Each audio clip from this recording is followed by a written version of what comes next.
the basketball team, coach was sitting there watching. Nobody did a thing to stop the fight.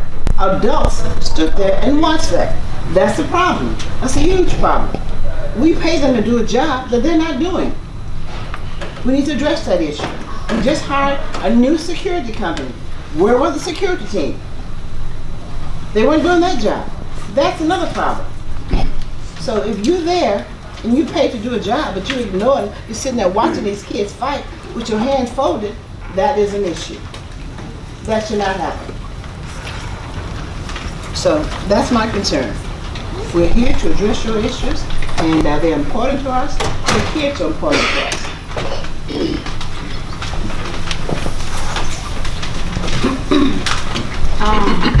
I'm going to share something very personal with you so that you understand how important this is to me.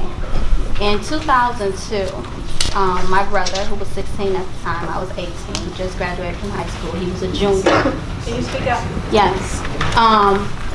My brother was a junior,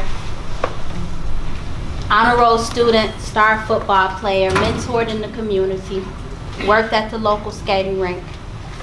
On one particular day, met a young man who was involved in gangs, about 3 years older than him, decided to pick a fight with him outside of the skating rink because he was standing next to his girlfriend. My brother left the fight, sought help. We lived not too far from the skating rink, so after a few hours, he thought he was safe to walk home. This young man, or this young adult, because he was 19, very aware of his actions, decided to wait for my brother. I think you all understand where this leads. My brother didn't get his high school diploma because on that one day, some young man whose life had taken a wrong turn, no one helped him. He didn't have a village, he didn't have a community. He's doing life in prison. But the most painful part is his father. His father has done so many things over the years to express his remorse to our family. My brother never got to see so many things. And no, we haven't had violence escalate to that point in the district yet. God willing, it will not. But violence is violence. Violence is violence, and I'm not okay with that. Because every time I see an email, I see a post, I see a video of something that's taking place, I'm wondering, oh no, will this be another 2 families? Notice, I didn't say 1. 2 families impacted by one person's choice on one day. So I am very concerned. And I think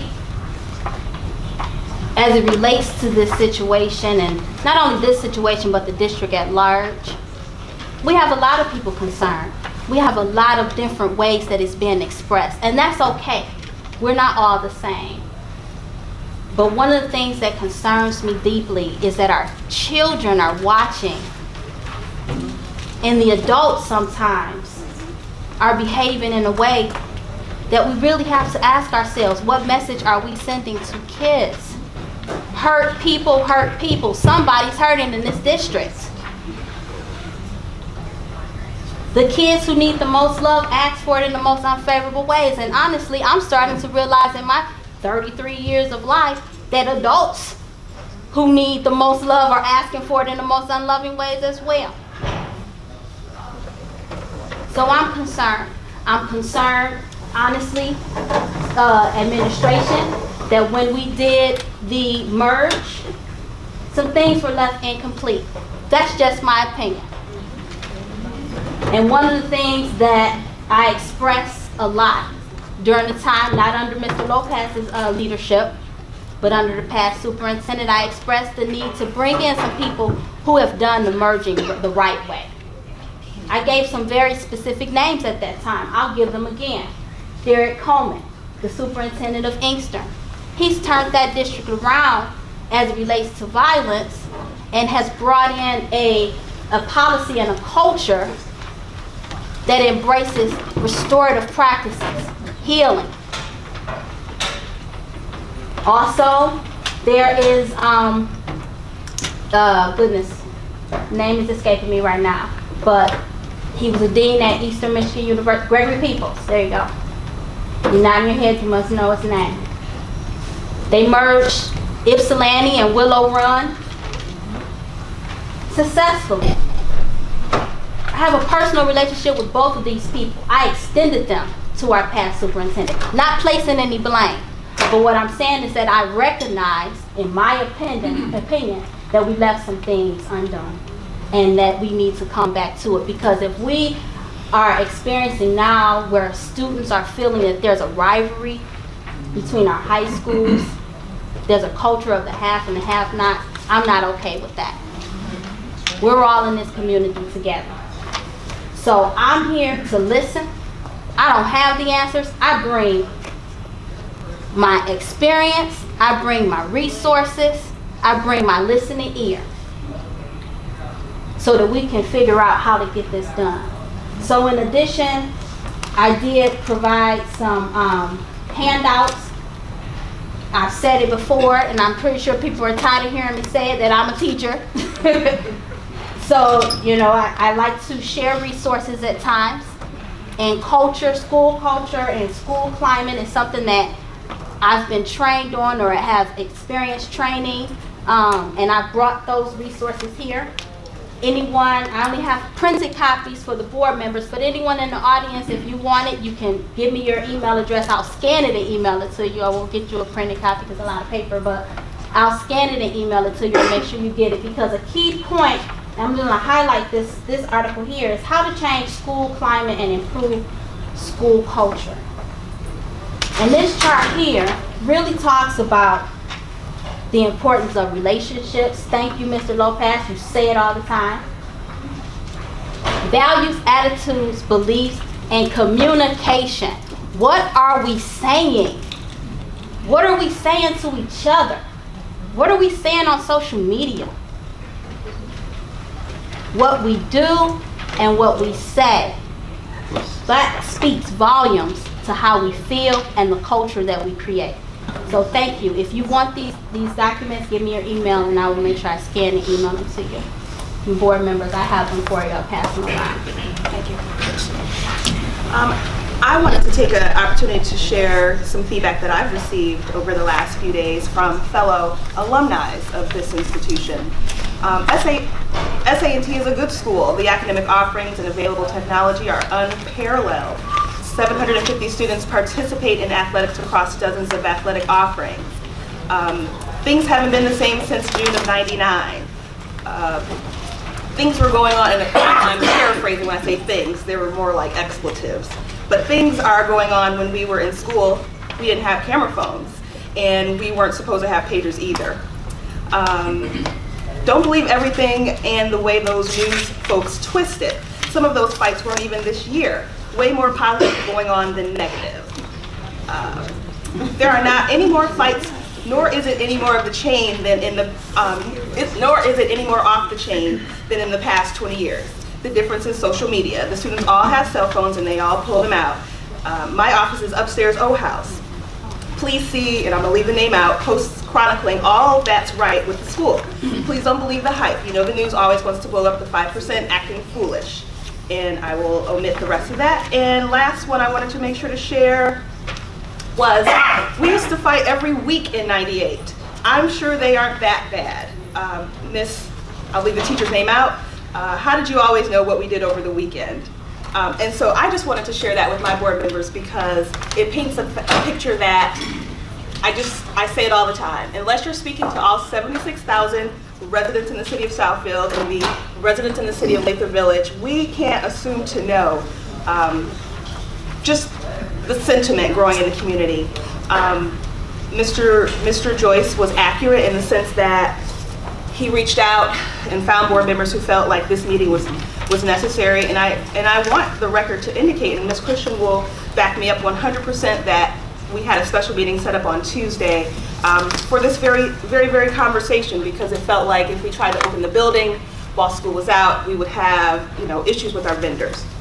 And so, a very important topic that we're discussing tonight, and so I just want to make sure that our board, we remember who our employee is. So if you have questions or concerns, I'd appreciate if you would direct those to the superintendent. I don't want us to find ourselves in any legal hot water as it relates to human resources and evaluating folks from this table. So I'm going to stand real firm for that, just to encourage you all to be on the same page. I also make sure Mr. Poole, if you just had a couple of comments or anything like that as it relates to board matters, I don't want to leave you out.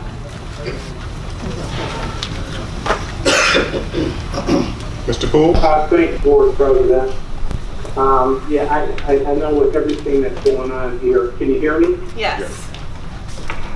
Yeah, with everything that's going on here within the last couple of weeks with the tragedy in Parkland, Florida, this kind of lends itself more to the resolution that we recently approved back end of January as related to Senate Bill 584, 585, and 586.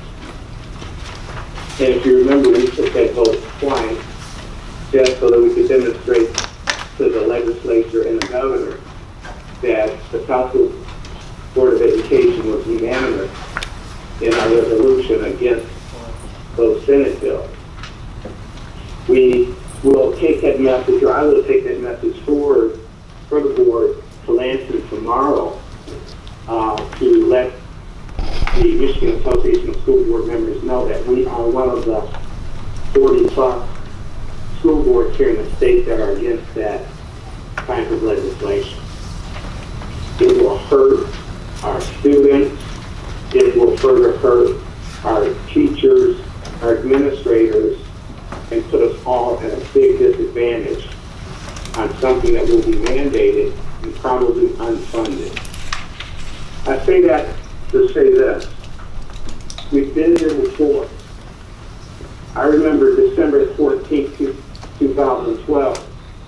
I was at lunch with a group of educators, and it came across 5 elementary students had been killed in Sandy Hook Elementary School. 10 elementary students killed at Sandy Hook Elementary School. By the time the carnage was done, there were 20 elementary school children that had lost their lives, and 6 teachers and administrators that had lost their lives. This was during the Obama administration, and the president came out strongly against tighter gun regulations. The other night, Trustee Joyce called with concern for a special meeting. I'm currently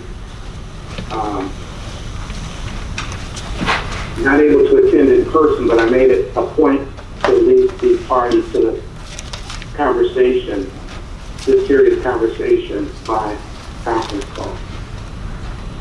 We've been here before, Madam President. I just want to let you know that. We've been here before.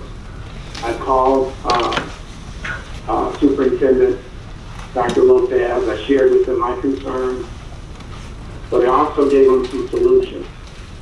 So I'm going to sit back and see if what I had to share with them was meaningful, and if there was anything I can do to help improve safety within Southfield Public Schools. Thank you, Mr. Poole. Ms. Rice. So I just want to start by saying thank you, Trustee Robinson, for mentioning the special board meeting that was requested. I would like the record to state that meeting was requested on February the 12th. And due to some matters, it was not able to be scheduled until February 27th. 2 weeks lapse time. Whoever's speaking, if you speak up a little bit. Sure, please. Trustee Poole, I'll speak up. 2 weeks time is too long, especially because I'll read our mission statement because it kind of speaks to why the meeting was requested. The mission of Southfield Public Schools is to cultivate a continuously improving, collaborative, safe, supportive, high-quality, student-centered learning experience in order to prepare dynamic, innovative learners who realize their maximum potential in a global society. So that special board meeting request was postponed for 2 weeks, and we're here at an emergency meeting. I do want to read what an emergency meeting is. In the event of a severe and imminent threat to the health, safety, or welfare of the district, its employees, or students, any member of the board may call an emergency session provided the majority of the board concur. The delay would be detrimental to the efforts to lessen or respond to the threat. Actual notice of any emergency meeting shall be attempted but not required for all of the board members. So I do want to state that the emergency piece of it is the safety. When we look at it from a mission perspective as well as what it means to call an emergency meeting. With that request, there is a request for information so that we can have a dialogue about what our current practices are. This board can discuss what some of the outcomes need to be to bring about change because of the emergency state. The request for the number of student fights in the building since September 2017 was requested, and we still don't have that information. The number of fights and incidents that have escalated to our interim superintendent at the building level and at the administrative level as well. The call for student hearings, the board hasn't had any student hearings. The gender of the students that are involved in the fights, male or female, indicate if there is an IEP or 504 plan and the percentage of it. Outline what our current practices are when there are fights, and additionally outline our current practices to address, and not just address the fight, what are we doing to prevent those fights? And finally, recommend practices that need to change to address the fights to ensure that the district is providing a safe school environment. That was the whole purpose of requesting the meeting. I thank you, Trustee Joyce, for following up and requesting a meeting as well, and for the majority of the board members who agreed to have this meeting. I do also want to mention that some of the comments have been related to the merge as it relates to Imagine 2020. I'd like to call out some of my concerns with the reorganization. And some of you might have recalled some of my statements at that time with all new administration. So much change in a building where the environment was not as stable. Currently, new administration with some experience, some not so experienced. Having that continuity for our students, our teachers, and our parents with all new administration in the building was a concern for me. Having so much change bringing about a chaos type of environment. In addition to that, I think Trustee Robinson mentioned new security as well as a reduction in our police liaisons.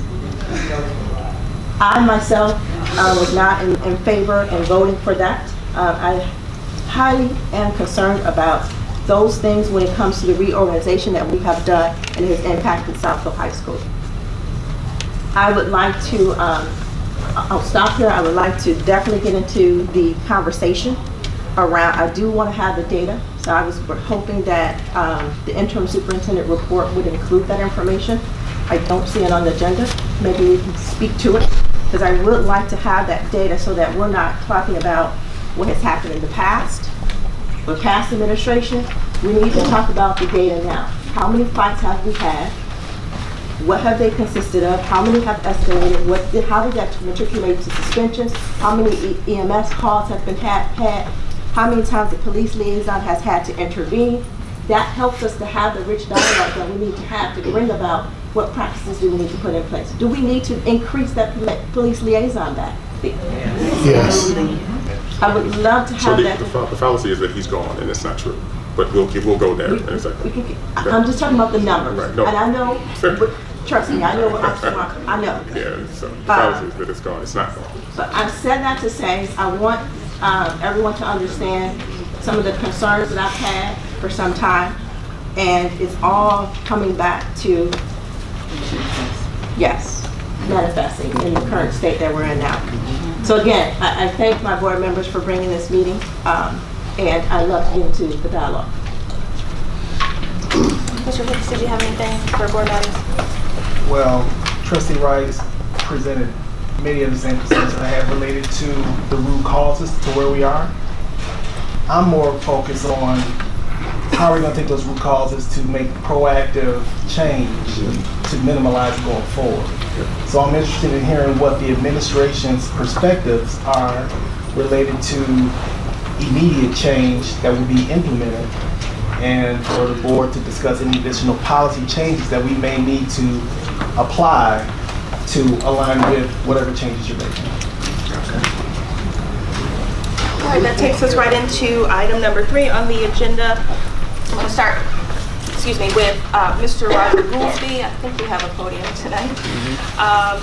Following him, Ms. Ebony Harrington. And in all cases, we do ask that you provide your name and address for the record.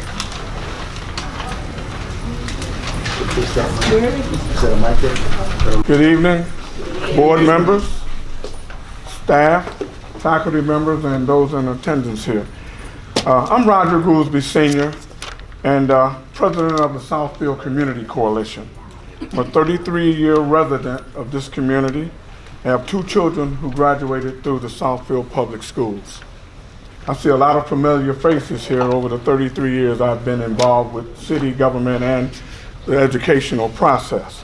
And I'm appreciative of the PTA and the board members who've given their time. This is not an easy task for these members here because things change so fast and they have to be sometimes reactionary. It's difficult to be proactive. But anyway, I'm here today representing the Southfield Community Coalition, which is the umbrella organization for the over 150 community organizations in the city of Southfield. We are dismayed at the way the issue of fighting at A&T has been handled.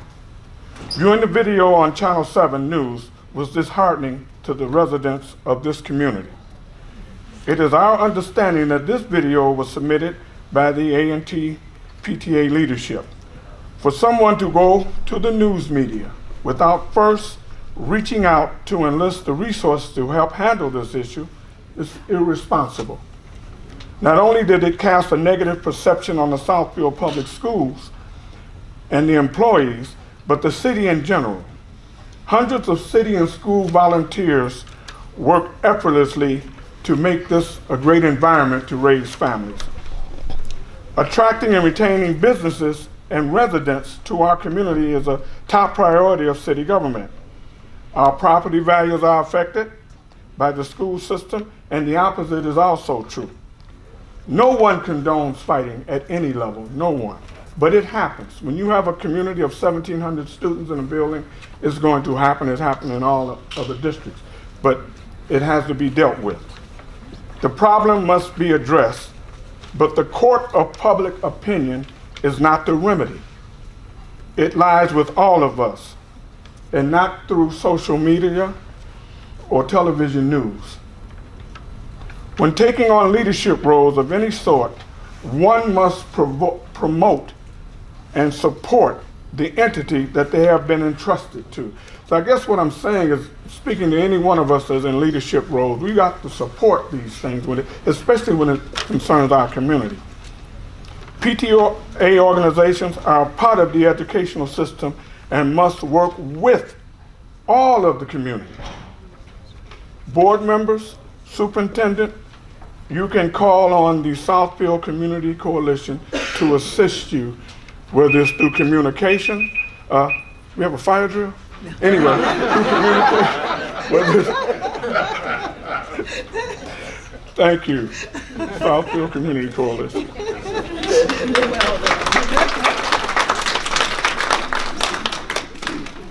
Following Ms. Harrington, as she comes up, I have Ms. Richardson, Janice Richardson, Lois Jones, and Lakia. Yes.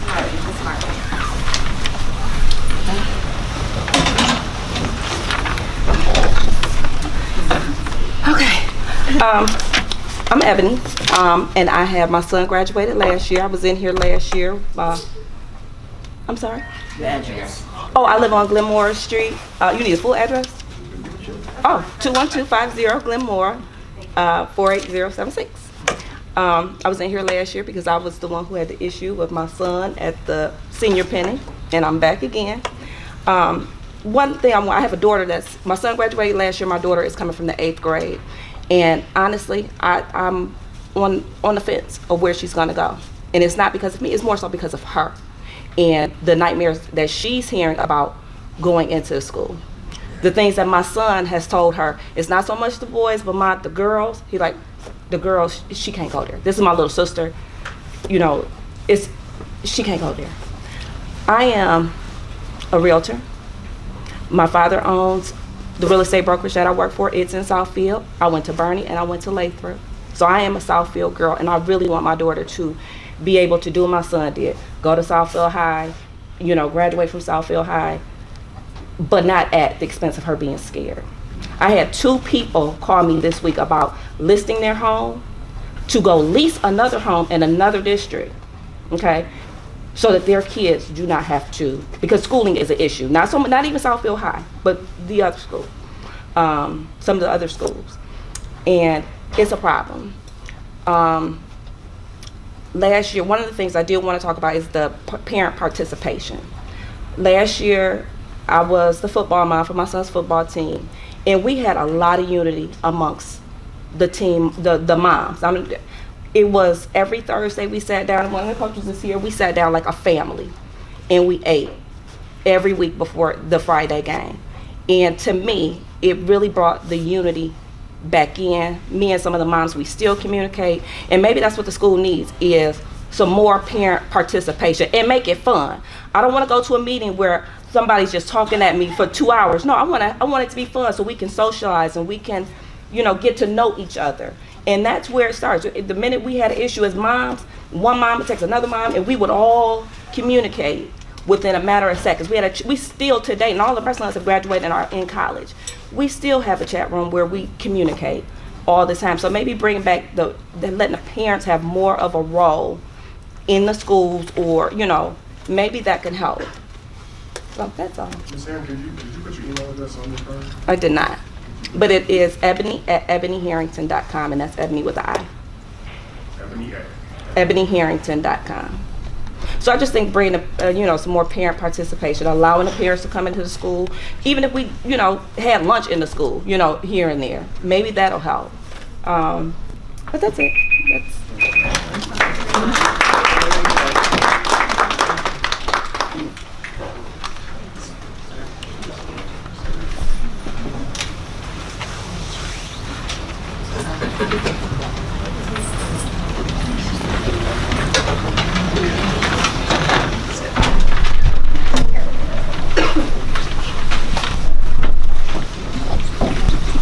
I'm Ms. Richardson Norman, Southfield Road, Southfield, Michigan, 48076. I'm here on behalf of my special needs son, who I've reached out several times to administration. This is supposed to be, I don't know what this is. This was given to my son by a teacher at the alternative setting that the district placed him in. IEP says clarify and restate directions. As you see, no name, no anything. I reached out to board members about a week and a half ago, and I was told by the president everything has been resolved. No, ma'am. Moving right along to address the issues at Southfield A&T. My daughter is a class of 2017 graduate. However, her 4 years there under Mr. Horn, under Ms. Jackson, this was not going on whatsoever. So I don't know what the change of administration, getting rid of the officer over there. And to speak, piggyback on the first gentleman that spoke, the PTSA former president has reached out prior to the Channel 7 Action News story. So before you say things, know your facts. So she has, because I have been present with her reaching out.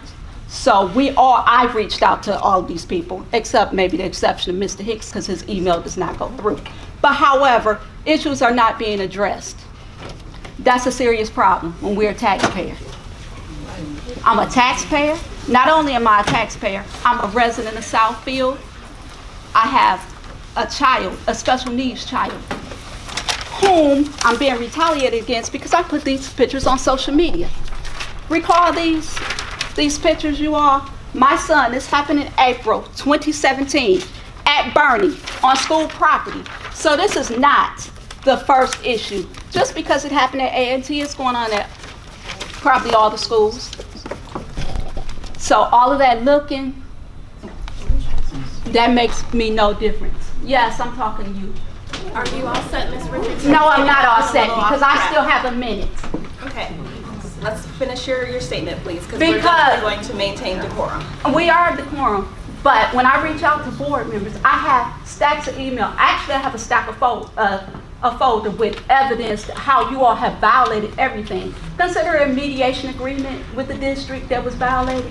So, yes, I'm being retaliated against parents because of these pictures I posted on social media, because we cannot get any type of action through emails, through phone calls, through meetings. All right, well. All right, wow. Thank you. And you never know who knows who. Remember that, because I know you. Frat sisters, sorority brothers, all that. You know, all them types of people. Wonderful. So, wonderful. I have You ain't get back in our really believe that Mr. Buchanan is here to just remind us that these are meetings of the Southfield Public Schools Board of Education. They will not be hijacked.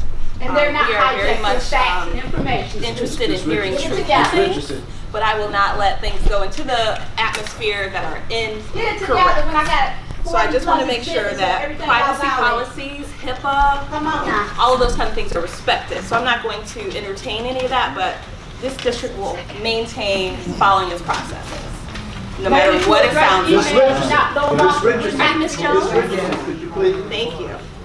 All due respect, could you please? All due respect, return emails and phone calls. Yes, ma'am. Hello to the school board, and everyone is here. My name is Lois Jones, and I live at 29280 Woodcrest Court, the Sharon Meadow subdivision. And I have been in Southfield for 18 years.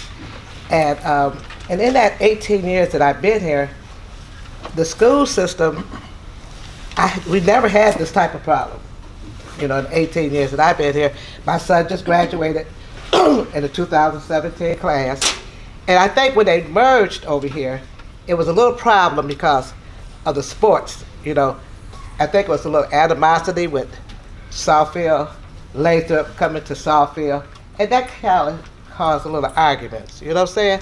Because the players from Southfield, Lathrop, where my son came from, wanted to play from basketball and stuff here at Southfield High, and the Southfield High didn't want them to play because they Southfield Lathrop. So it was kind of a lot of animosity, but he made it out. And if you know, or y'all was at the graduation, my son is the one who did that backwards flip, you know, at the graduation when he got his diploma. So, but to say what I wanted to say was that at Southfield Lathrop, I can speak on Southfield Lathrop, I don't remember any kind of fights or anything going on over there. In the 17 years, you know, and I had 6 kids come out of high school, from elementary, Leonard, Bernie, and we had some of the most officers that was in charge of the school. At that school, it was OJ, Officer James, and he made sure our kids were safe. Everybody knew him, and they knew him. Over here, we had Officer Wamba, who is my block club president, Officer Wamba. But, and I understand that when he was here, he knew everybody that was here. He knew the parents, he knew the students, and he ran a tight ship over here. And I don't remember too much going on over here either. So I want to go kudos to our Southfield police officers. Yes. Yeah. And even the security that they had here was of the utmost. Those security officers knew everybody that came through that door. Because one day I came in here and I said, oh, I forgot my driver's license outside the Castaway. And she knew me, and so, you know, it wasn't no problem. She just made sure I went straight to the office first. So, you know, following what she's supposed to do as far as safety. So, to say that is what I wanted to comment about also is that when they saw that on social media, my sister, she's in real estate, Century 21, and that kind of put a bad eyesore on our school, because when you get ready to buy a house, you're going to first say, how is the school system?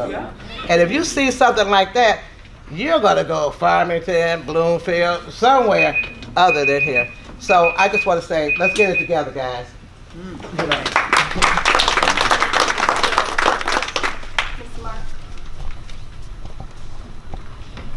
Ms. Ms. Martin? Yes.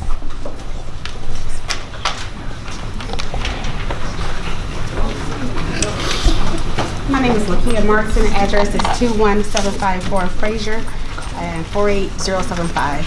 I'm concerned at Southfield ENT dealing with a 9th grade science teacher for earth science. There's no teacher for earth science in 9th grade at this time.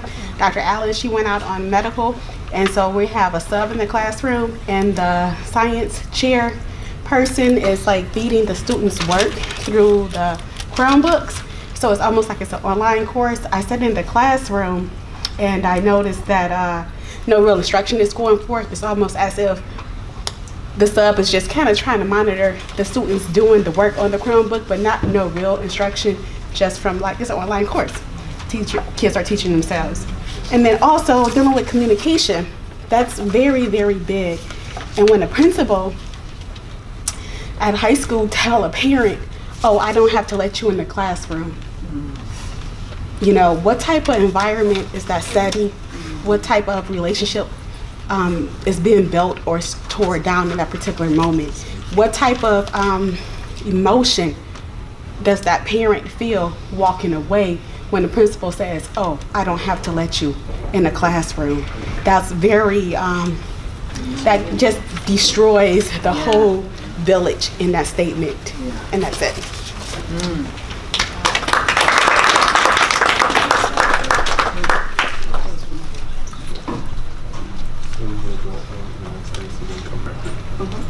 That was our 5, yes. So there is an additional public participation section on your agenda, just for the record, and we are now at item 4, school report. And Mr. Lopez, if you would guide us with that. So good evening, everyone.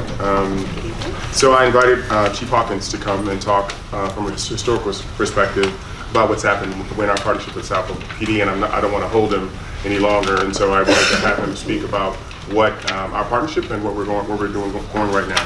Certainly.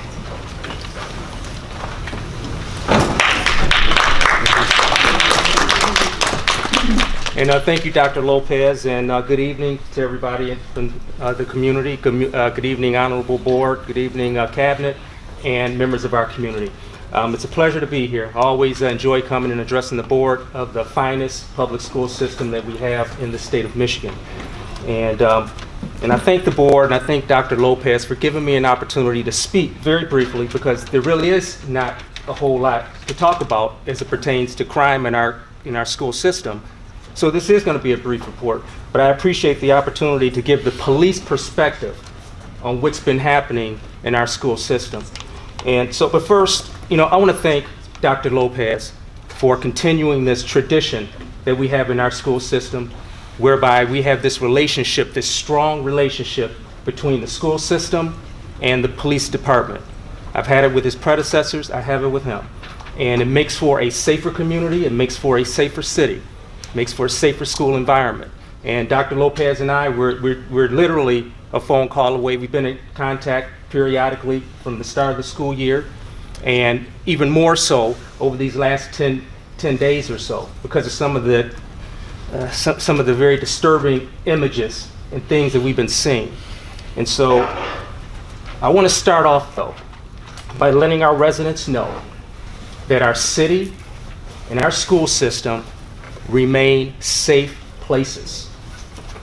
One of the things that I wanted to do was to pull all of the calls for service that the police department had in our school system to see what's been happening over the last 2 or 3 years, and is there any difference between what we're seeing right now? And I've got some interesting data that shows some things that are happening.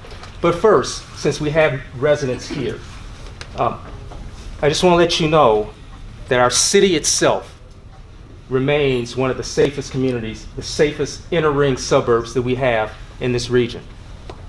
Our crime rate in the city of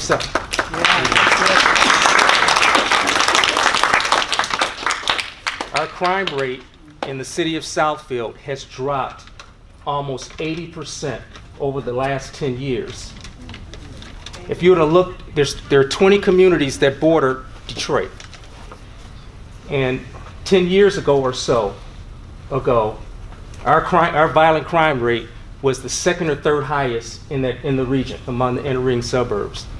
You fast forward now, 10 years later, and our crime rate in the city of Southfield is the 5th lowest of all of the communities that surround Detroit. An astounding drop. So I say that to say that our community remains safe, and it's progressively getting safer. And I've seen some of the same things in our school system. When I look back over 3 years in our school system, what I found is that there is no difference in terms of cost for service that we're seeing today that we saw 2 years or 3 years ago. We're seeing roughly the same amount and again, to keep this in context, these are reported costs for service to the police department. So when you look at this data, it shows that our assaults are roughly the same as they were 2 or 3 years ago. Our larcenies, our fistfights, and those types of complaints remain right about the same. And what's very notable is that 3 years ago or 5 years ago or 10 years ago, we haven't had any shootings. We haven't had any stabbings, any felonious assaults in our school system over this period of time that we did this analysis. And so, again, from a police perspective, we're not seeing that difference in our school system. I want to talk about the school resource officers. I made note that there's concern about the number of school resource officers that we have. Right now, there's one school resource officer active in our system, and that school resource officer is assigned right now to Southfield A&T, but that officer also services the other schools in our district. I am currently budgeted for 3 school resource officers, and we had 3 at the beginning of this school year. 2 or 3 months into our school year, one of the school resource officers voluntarily left the position for personal reasons, and the other school resource officer had to be removed for disciplinary reasons. Those positions were posted within the police department, and I did not get any interest whatsoever from officers in my department to fill those positions. And so I could always force a low seniority officer into these positions, but that's the last thing I want to do, is to put an officer who is not committed and who doesn't have a passion for working with children and working in this environment. So I couldn't do that. And so I don't want to bore you with the details on why I didn't have anybody to put in for it, and why I believe before the next school year we'll have those positions filled. But that is exactly the case. I'm anticipating before the next school year that I'll have those positions filled, because I'll have at that time some officers that will have reached a level of seniority whereby they are interested and experienced enough and willing to take these positions.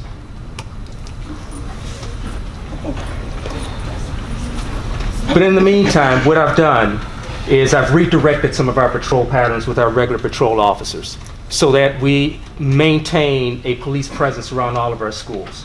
And so that we can maintain a rapid response if there are problems in our school system.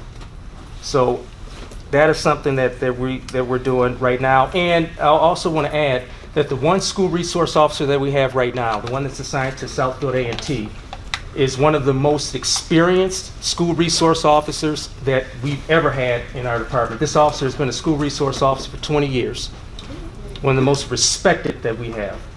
And I've talked with this officer, especially recently, about some of the things, what his perspective is about what's happening in our schools. And what the officer is telling me is that over his 20 years, he's not seeing anything that's giving him cause for concern in terms of activities in the schools. Now, of course, things can get better, and I'm sure with the work of the board and the community, things will get better. But I only say that to bring into context from a police perspective, from a very respected police officer who's saying that he's not seeing any unusual type activities that's giving him cause for concern about the safety and security of our children in our school system. And so, as I close, I want to talk about some of the safety initiatives that we have in our schools, just so the community has an idea of some of the things that, if there are problems in our school system, how the police department will respond to those things. And right now, we're all hearing about is active shooters in our schools. You know, that's one of the things that keep us all up at night, thinking about those types of things. And so, one of the things that we've done in the police department, and this is through the board, through Dr. Lopez's predecessors, is we're one of the few police departments in the state of Michigan, and indeed around the country, that has access to the camera systems in the school system. So if something happens on any campus in Southfield, my dispatchers, key command officers have the ability to pipe in and to see exactly what's happening. So if we do have an active shooter, we can go exactly where this person is. We know what type of weapons this person or these people have, and we can respond rapidly to those areas. And there was just recently, to show how progressive we are in this area, just 2 or 3 days ago, there was a big story where Macomb Township, and some of you may have seen it, where they're just now in that area getting the local law enforcement agencies access to the cameras in the school systems out in that area. Well, we've had this capability for the last 3 or 4 years. Very, very progressive in that area, and I thank the board for working with us on that. And of course, the school resource officer position is something that we're maintaining. You know, again, I'm going to maintain that in my budget forever, as long as I'm chief. And I'm optimistic that we'll get those positions filled by the start of next school year. And we continue to assist the school with our school resource officer, our community policing officers, and some of our other officers in the area in helping our children to resolve their disputes in a nonviolent, peaceful ways. And so we'll be working very closely. Dr. Lopez and I were talking about some things and some ideas on how we can even get even more incorporated into some of the things that the school system is doing in that area. Active shooter training. We're going to be working with the school system in some way, and we don't know what this is going to look like yet, and having our officers train in the schools for especially my SWAT officers with active shooter type issues. And so we'll talk with the board and with Dr. Lopez and his cabinet about some of those things as well. And right now I have officers who, if we have an active shooter in our school system, we don't have to go outside to get assistance. We're ready to act and respond immediately within minutes. I have specially trained officers, and these are all road patrol officers, who are among the highest and best trained officers in the country in dealing with these types of incidents. So I say to our residents, if we have something in our school system, we will be responding, we will be addressing these threats, and we will be taking care of business. And we've got the equipment that's ready, and we've got negotiators, we've got snipers, we've got entry team members. We have collaborations with law enforcement agencies at all levels. We had a barricaded gunman situation, must have been about 2 weeks ago. And immediately got a call from the local head of the FBI asking if we needed assistance with those types of things. And the fortunate thing is, and what I'm very pleased is, the answer to the FBI, my answer to them was, thanks, but no thanks, we've got it. You know, that's how well-trained and well-equipped and ready to respond these officers are. But if we do need help, we've got that type of help. We've got collaborations with our local partners. We have a consortium of Oakland County law enforcement agencies where we all train together, speak the same language, all go through the same training. So if something happens, I can call in Royal Oak or West Bloomfield or wherever it may be, and they can come assist us if it gets something that's more than what we can handle. And we also have officers who are actively working with other agencies, scanning social media for threats in our system, in our city.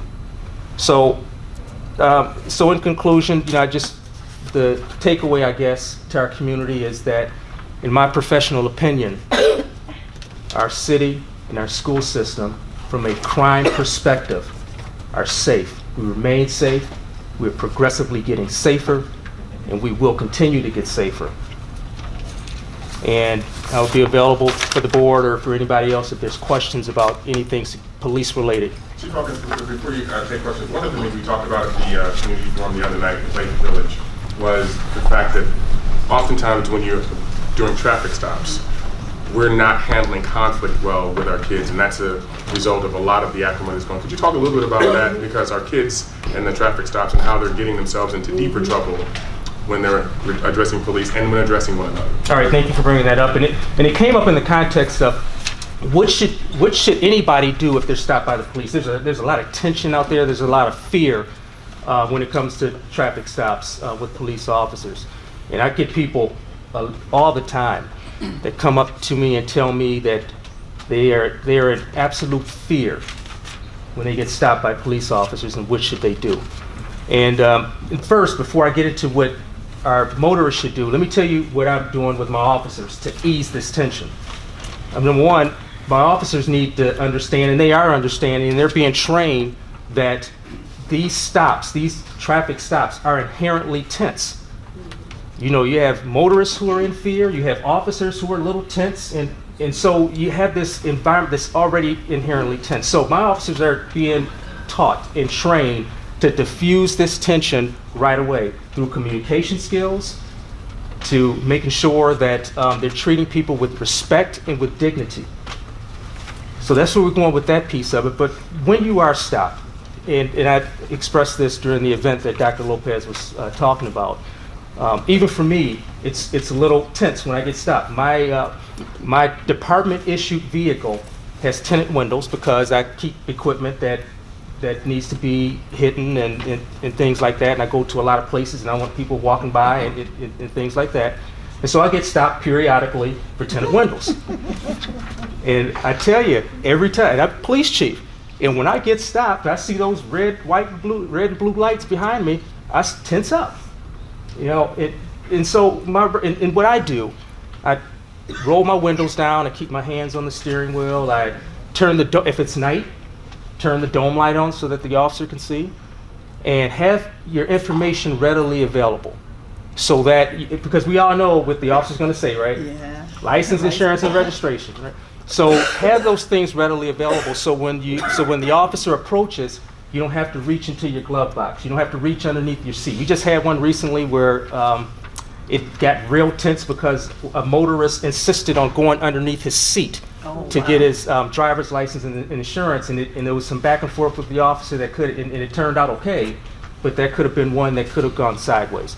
So, and then always, my officers are being trained to be respectful, and so we ask, if you're stopped, to be respectful with the officer, even if you don't agree with the stop. And what I urge you all, please, if you see any of my officers behaving inappropriately or unprofessionally during a traffic stop or wherever, please let me know, because I need to know those things. Because if I have an officer that's being unprofessional and doing some things that they're not supposed to do, they're going to do it to you, and they're going to continue doing it until it gets addressed. And I addressed those issues. Like I talked about at the forum that we were at a couple of days ago, we track all of those things, and I'm about to get an even more sophisticated tracking system so I can kind of flag some of these minor, seemingly innocuous things that officers are doing, you know, the back and forths and stuff like that. So please let me know if you see those things. Chief Hawkins, well, first of all, thank you for coming out. Appreciate you taking time out your day. A lot of things you state, I agree with you. You do a lot of good things in the community. Your officers are professional. When I've had to call you, you all came, and that's a good thing. Not trying to tell you how to do your job. We have one employee, and that's him. So I do have an ask as a citizen, as a parent of a child at A&T. Whatever differences personal that your officers who were there, I really wish that you all could talk and try to work some of that out and negotiate. Maybe even offer some incentive to the officer who was there, or possibly those who may potentially come there. And I'm gonna tell you, I have some pause when I can drive up into a Sam's Club and I can see one of your officers there all throughout the day. I'm sure that deters a variety of things. With a school, when I was at Southfield, we had one police liaison. And that when I was at Southfield, there was a lot more students there. But I think we were different students then. We don't have some of the same challenges that some of the kids today have. And sometimes in risk mitigation, having presence may deter some things. So by having maybe another one or two, maybe the 3 that we have contracted, maybe we need to have them there until things kind of calm down. But we have a contract for 3. Maybe, again, that's your wheelhouse. I'm just speaking as a parent who's concerned, a parent who went to Miami last Wednesday, 20 miles away from Parkland, and received calls from many of the folks in this room saying, do you have an active shooter plan? I'm gonna be honest, I didn't know what that was. I kind of put 2 and 2 together, but I didn't know if we had it. I hadn't seen it. That's just me, shame on me. But I think I'm a lot more educated this week than I was last week because of a lot of phone calls from peers who are in law enforcement. So I guess my ask would be, I can't afford to wait till next year to have more service. And I know that you're trying. I'm just asking, can we try harder? Thank you for sharing, and I respect that perspective, and I absolutely agree with it. And just to clarify, those positions remain open and posted within my department, and it's just a matter of, am I going to get some interest in those positions? And so when I say I anticipate to have those positions filled by the beginning of next year, the reason I say that is because I don't anticipate having interest in the positions until that time. And so I just go a little bit into it. It won't take too much of your time with this piece of it. But just for a little clarity on why those positions are vacant right now. When we have outside positions in our department, whether it's in the schools or working in the DEA or FBI or tactical outside tactical teams and things like that, by contract, those positions have to be posted a certain way. And there's a contractual protocol that they have in their collective bargaining agreement that outlines exactly how those positions are to be filled. Now, with the positions in the schools, what we have is that we post the positions, we get interest, and then we get with the school system, designated school representatives, and they choose, with the assistance of command officers in the police department, what officers get chosen for those positions. But the key with all of this is that there has to be interest, because I can't just pick and choose a person to come into these schools under normal circumstances. So to really answer your question though, absolutely. My hope is that we get some interest in these positions before the end of the school year. But right now, there's some unique things going on in terms of staffing in the police department.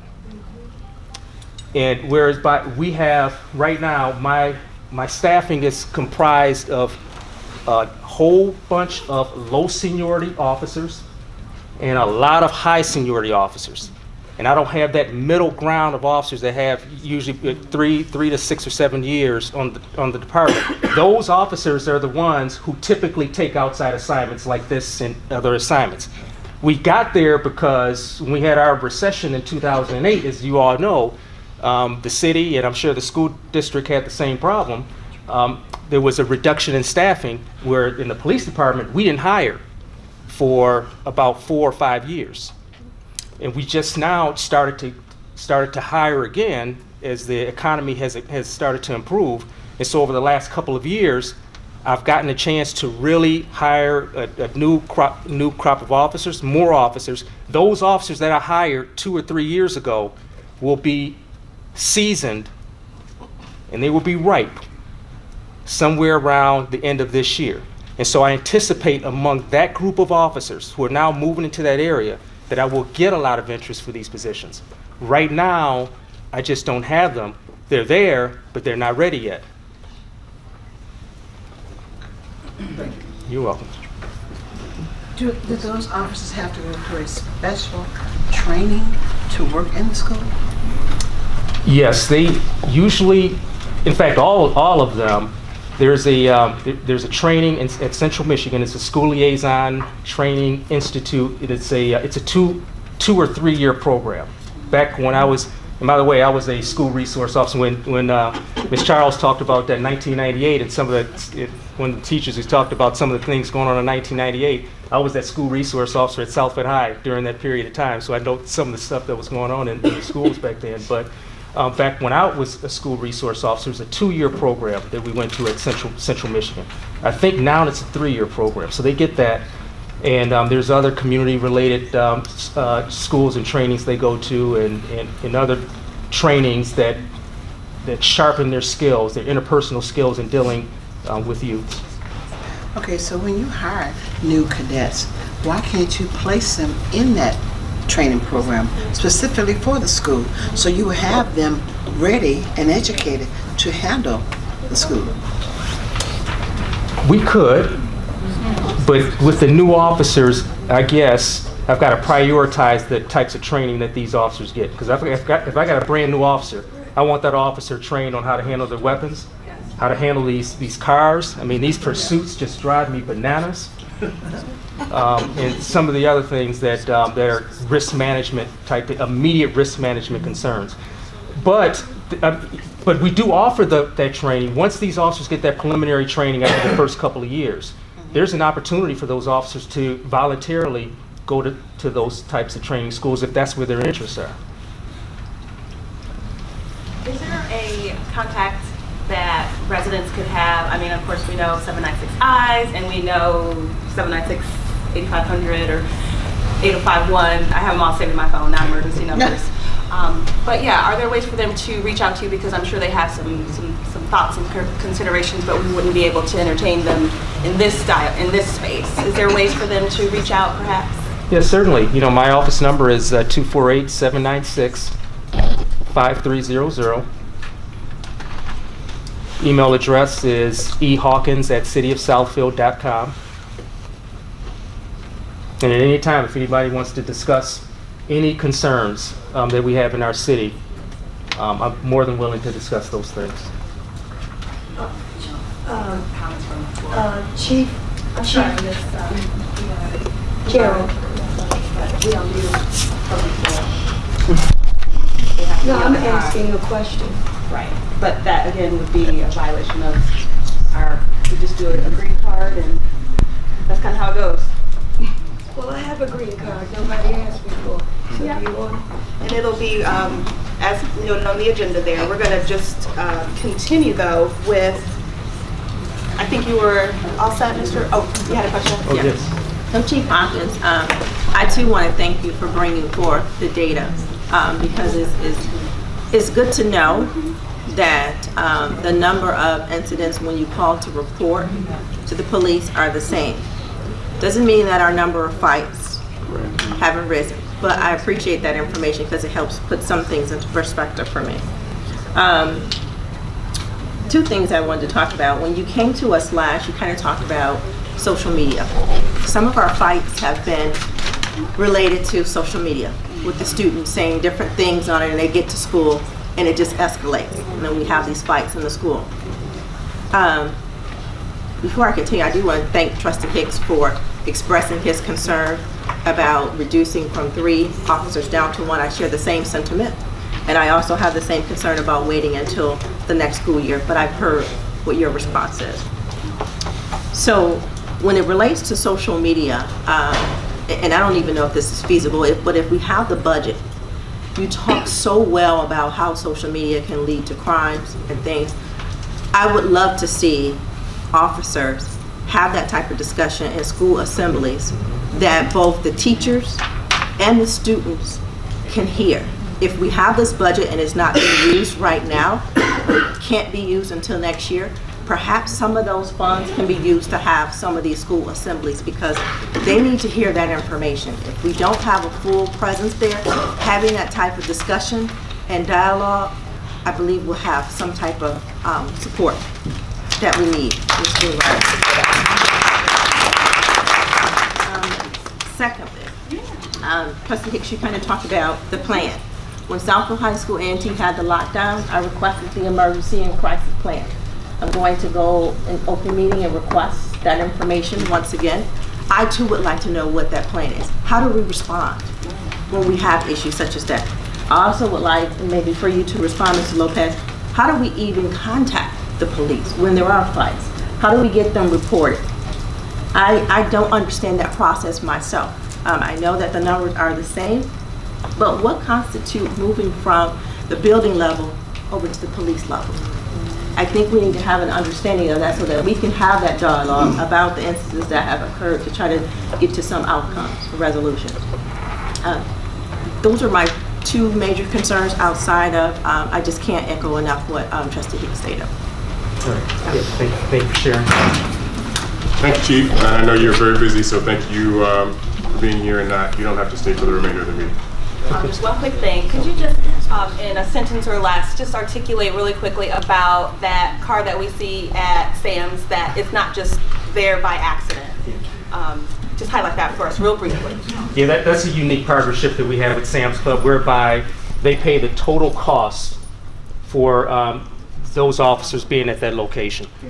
And it's something that we're starting to see across the country with these public-private partnerships. When there are issues, instead of stressing the budgets and the staffing of the local police department, you have private corporations, private entities who are actually paying the total cost. And what that does, I mean, it's a great deal for the police department, because I don't have to take an officer out of, first of all, what we've seen since we've had those officers there is crime has gone to almost non-existent at Sam's Club.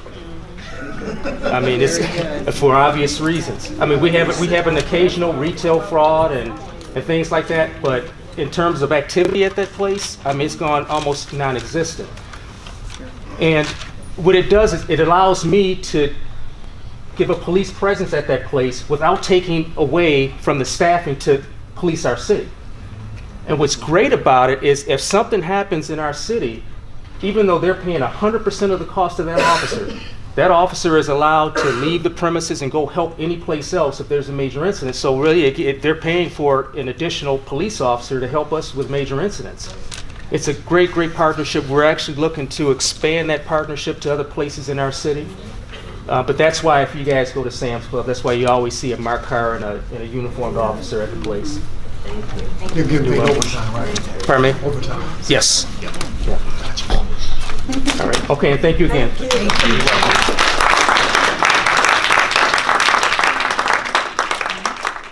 So with that, I do want to thank Chief Hawkins for being here, but I also wanted to make sure that every parent and community member received the alert that I sent out earlier today, because Chief Hawkins was instrumental in calling us earlier today when we found out that there was a non-verified or non-credible threat that was made against one of our schools today. Many districts across the country and across the state experienced the exact same thing as was a hoax. We do know, though, that if in fact they find out who that person is, they will be prosecuted mightily for it. But we received the same I know one of my colleagues at a superintendent's conference today up in Lansing, my colleague from Royal Oak received the same threat. And so they're making these non-credible threats to schools through the internet and through other media, but with aliases. And I want to make sure that you all knew that we are responding, and they're actually going to have a presence tomorrow around the building because it was a specific threat through Southfield High School for tomorrow, even though we're not in session. And so we're going to be responding to those very vigorously. So thank you for that. I do have a question. How are we going to determine, like Trustee Hicks made a suggestion, I made a suggestion. I'd like to understand the process of how we get matters reported to the police. Are we going to talk about that information tonight? Is it going to be brought forth to us? How are we going to have that dialogue? I just want to make sure I'm clear. How do folks contact when stuff is in the school, or? Two things. I'll be very clear. So when fights are occurring in the school, how they get reported to the police so that they can support and provide assistance. Secondly, we provided some suggestions in this meeting. When are we having a dialogue about it tonight as part of the outcome, or how are we progressing with next steps on that? Well, if no objection, I'd like to still have that 5:30 on the 27th. That way it gives a chance to, that's Tuesday. That would be my recommendation, so at least it can be captured what those thoughts were, because we haven't yet heard the reports under item 4. But, you know, I know you want follow-up on those items for sure. So I don't want to, I'd rather wait till I hear what the plan of action will be, because my hope would be something's going to be rolled out effective Monday, and not waiting for us to meet on Tuesday Right. to have a discussion. And considering that we're coming from a policy space, I'm thinking more in terms of operational. That's why I asked Yeah, for their report. Right. Yes, I think we are on one report on that. Mr. Joyce? No. Oh. So with that, I'm going to turn it over to the principal of the high school, because there are lots of things that she has been putting into place at the very beginning of the year, and based upon the culture and climate that is there. I do want to say that categorically that the resources are there in our budget to actually hire resource officers in partnership with Southfield PD when they become available. They are just not available at this time. We have not, that is a misstatement that we've actually cut the budget for that. It is, we have the budget to make sure that we can hire the one, and if necessary, the 2 resource officers at the high school this coming year, if they actually do apply. And that would be for all 3 high schools. But I will say that Officer Casal James is actually assigned to the high school full-time right now, and has been for the last 2.5 weeks. And he does satellite work at the other 2 high schools based upon the incident that occurred on February the 6th. We were very clear and very quick to assign him totally to the building full-time following that time. We've been in school 2 weeks at that point, at that time. I'm going to turn it over to Principal Lacey, who really is, yes. Before you move on, it's related to the statement you just made. I have a question related to what you just what you stated. Is there a relationship, and maybe I need to better understand this as well as it relates to jurisdiction, but is there a relationship with Lathrop Village Police that allow for them to step in to assist in this space, in this time, until we can get coverage from? So I'm not familiar with the relationship that we actually have with Lathrop Village Police. I don't know that they only have 12 police officers in the entire force. One is a detective for the entire Lathrop Village, and so I'm almost certain that they're actually going to hire 2 more. So they're actually, I found this out at the community meeting 2 nights ago, so I'm able to at least tell you that part. There are only 14 that are actually budgeted. 1 full-time detective. They have 12 currently, and they're looking for 2 additional ones. And so at this point, they're looking to fill out their staff as opposed to trying to assist us. But they do respond to calls at the Lathrop campus alongside Southfield Police Department, if in fact those are necessary. So only at the Lathrop campus, they won't respond beyond They that? respond cooperatively throughout the district if in fact we needed something.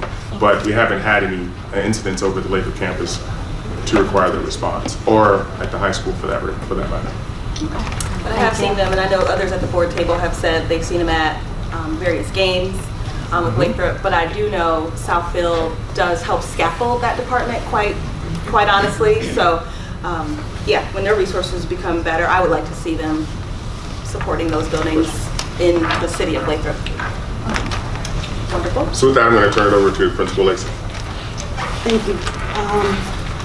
Wanted to start tonight in two ways, actually. The slide that you see on the overhead is from our previous October 24th, I think it was, session together, because we are using the same processes that we had in place from the beginning of the year. As you see, safety is the concentric circle right outside of learning, because it is so crucial to everything that we do. Everything that you guys are feeling, there's really only one type of infraction that takes place in the school that is a major disruption to our school process, and that's fights.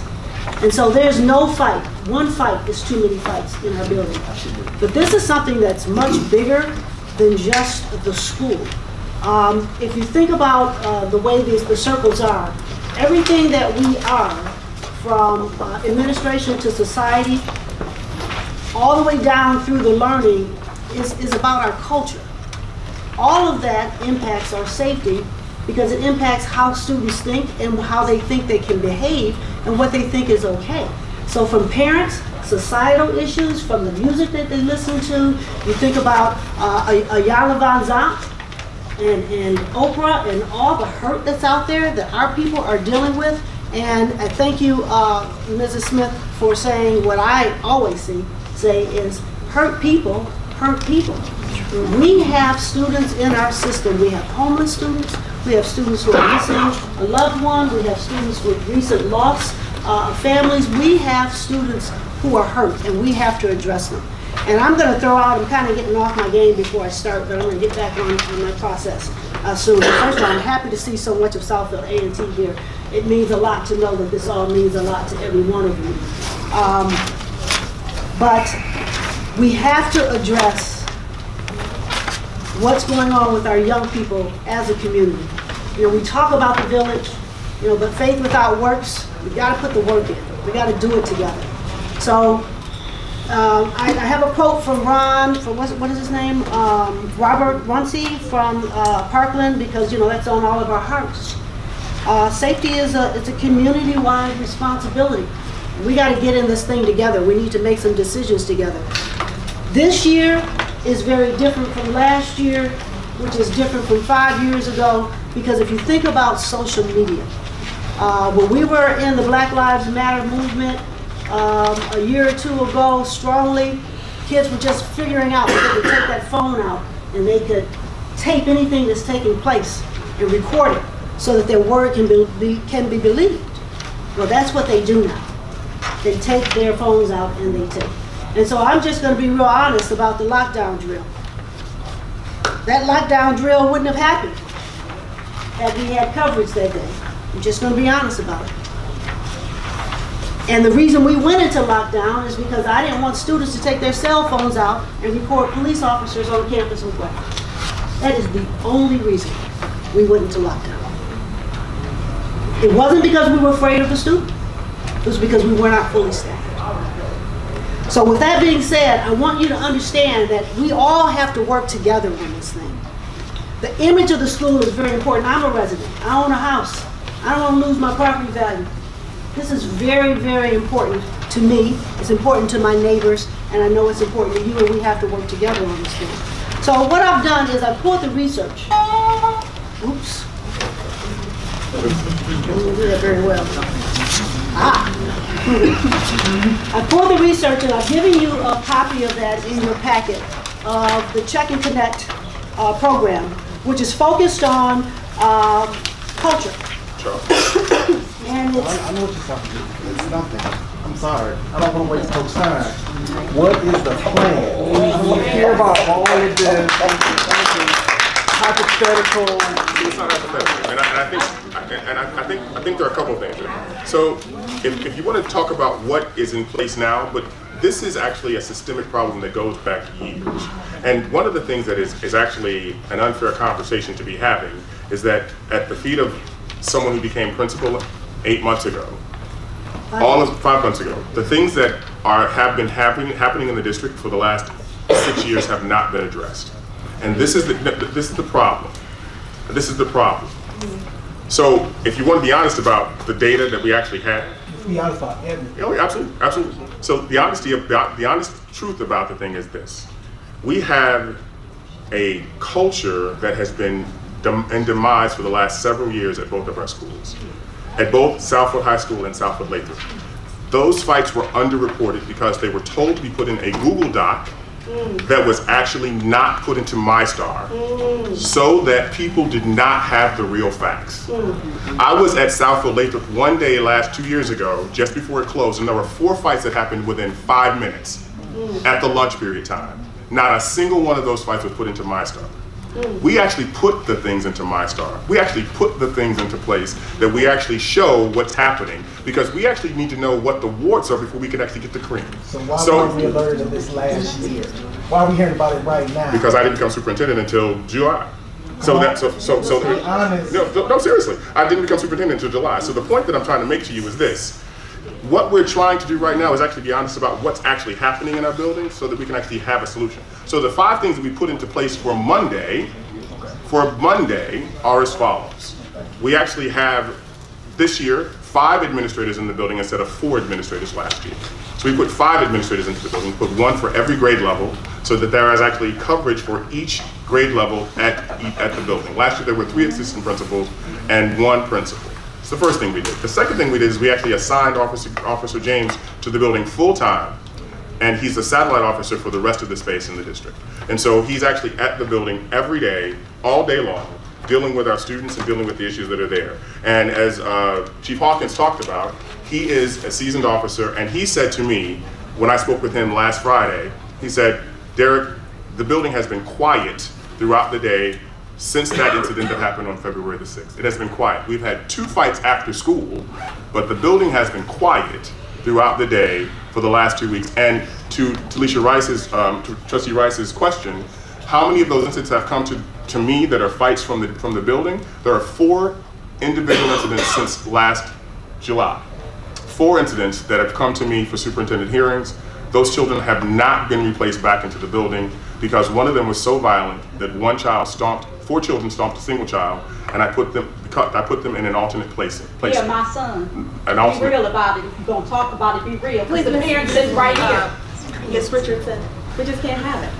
Okay, well, if he gonna tell the story, tell the truth. Nobody knew anything about who the You target did was. know, because it went to Lansing, so how could you not know?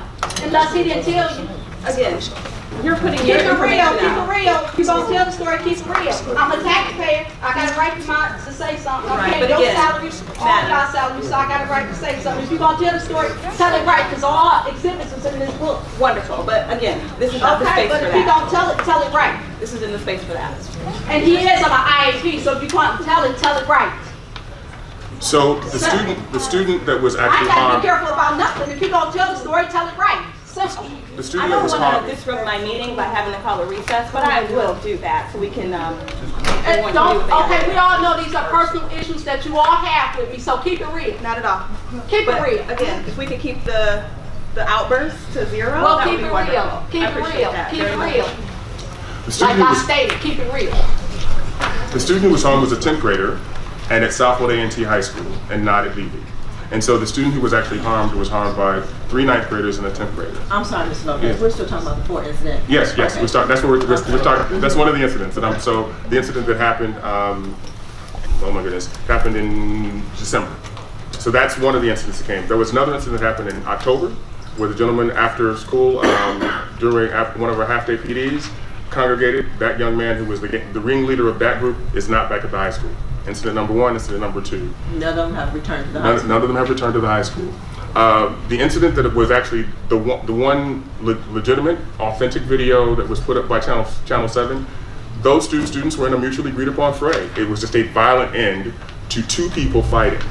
That was not a gang-related space. It was 2 kids fighting, and one kid was walked down the hall, tripped on another kid. There was this acrimony that occurred. One kid swung at the other kid that wasn't caught on the video. There was a scuffle, and the kid body slammed him. That child is coming before me for a hearing. The child who was actually injured is back in school. Okay. He has not come back. He has not come before me for a hearing yet. And then the final fight that occurred was 2 young ladies who just fought after school. And that was the fight that actually Mr. Joyce came upon last week. And that fight has not come to me yet. But what I will tell you is that the conversation between the young ladies that precipitated that fight was so vicious and so vile that I was amazed that we had students who spoke that language, because the video that shows that we do not know how to talk to one another. We do not know how to address one another. And the fact that they call each other bees and hoes and talking about their boyfriends like as if they're literally calling them their husbands. Why are you touching my husband? That is not a thing. I'm sorry, when you're 13 and 14 years old. So Mr. Lopez. Yeah, so let me finish. For the first incident that you mentioned. Yes. Who from administration called the Southfield Police? Did anybody? The first incident that was... Where the child was unconscious. Was there a call made from the school to the police about that incident? The third incident. The third incident. There was a call. There was a call made to the police. It was actually a 911 call. It was actually made to EMS because the child was injured, not to police. An EMS call was made because 911. To Trustee Rice, what's the protocol that warrants administration to call the police? So the police is informed because they're in the building, but if there's a violent harm to a child that is done, if it's a mutually agreed upon fray, that is generally not a call for the police. But if the child is harmed and there's a result that becomes the child needs medical assistance, we in fact do inform the police of it. Because Casal James is there, or Officer James, or whomever the officer is in space. But if it's a mutually agreed upon fray, the police are not called. So what is it called? When there is not a mutually agreed upon fray, meaning one-on-one, and there was harm done to a child.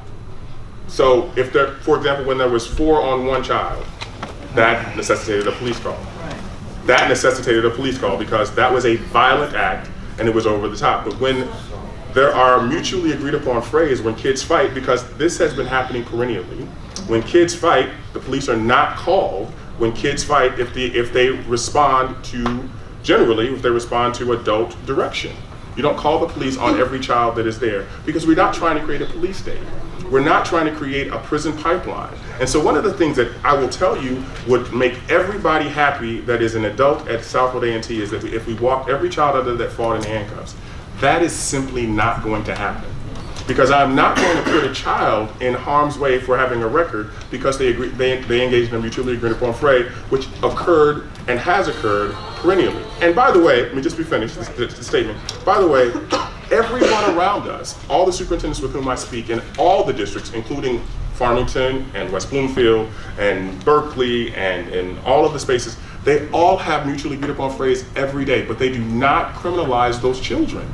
They do not criminalize our kids because they're not getting along. They teach them. That's what discipline requires. Teaching and correction. It does not require handcuffs. And I will not put my children in handcuffs because they had a disagreement, because they don't know how to work them out. And it comes to, as you said, it comes to light from social media. And then all of a sudden, it used to be that when things were chirping, and this is what's hard about social media. When I was a principal in high school and kids were chirping, you could hear it. And there were people that were talking about it, and then all of a sudden you could stop it before it happened. Now, they're talking through this. They're talking through this all day long, and then all of a sudden they walk up on one another after they've been talking through this. There's no indication that they're gonna fight, and all of a sudden a punch is thrown. And so that is the problem that we're facing when we're not teaching our kids how to resolve conflict in a right way. That is the problem. And it's heightened by social media. It is not minimized at all because kids say, and we talk about this in emails all the time, people say in emails, the tone, you can't read it, you can't understand what they really mean because there's no face-to-face, but when you're calling somebody a bee and a hoe, or if you're calling a boy a bee and a hoe, a punk or a bee, or a man and an MFer, when you're doing all that, and then all of a sudden you see the person after you have not seen the person, and there's no mediation from that, you cannot see it as an adult, and all you can do is break it up. What we have to do, which is what the conversation has to be, is what do we do beforehand in partnership with our parents, in partnership with the community about how we treat one another, because that's not happening in our community. We are cussing and fussing one another out all day long, and guess what our kids are doing? Cussing and fussing one another out all day long, using adult language, and we have to be aware of that. That's why it is a community problem and not simply a school problem. I have some clarity or need some clarity.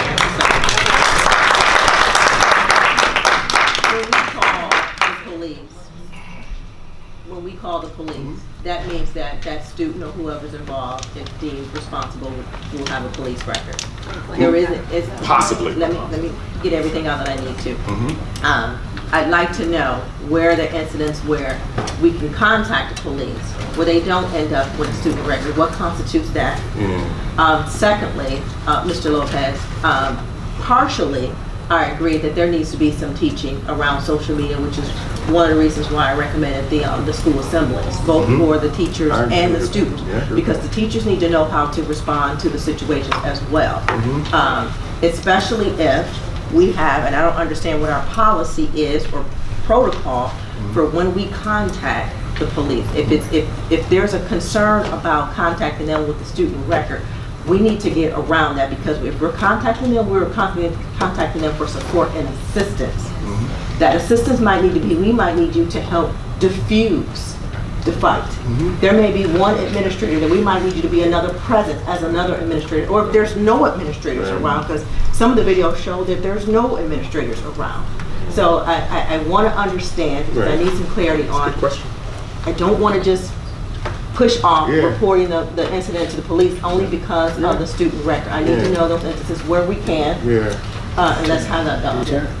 So that's a very good question. So we actually talked through with Officer James this past 2 weeks, actually, how we have a conversation with kids about their behaviors that is teaching and discipline and does not result in a record. That's why he's stationed there. And so when Principal Lacey said we wouldn't have even had a lockdown had there been the officer present on that day, it's because there was a threat. It was a threat that was not credible, and they could have walked into the room and talked to the student and pulled the student out without the student having a record. And so that's what we mean by that. That can happen, and it happens. That's why the presence of a police liaison officer, as Chief Hawkins said, that's fully trained, is so important, because he understands what the scared straight moment is, and he also understands what a criminal act is. He also understands when you have committed an assault and a battery, and he also understands when you have done something to violate community so much so that a charge needs to be filed. So the police make that determination? Because he's a police officer. And so that's the one thing that I do not want us to conflate. A police officer in your building as a police liaison officer is still a police officer. He is not an educator. The educator makes the determination about what happens with respect to altercations that are violations of the student code of conduct.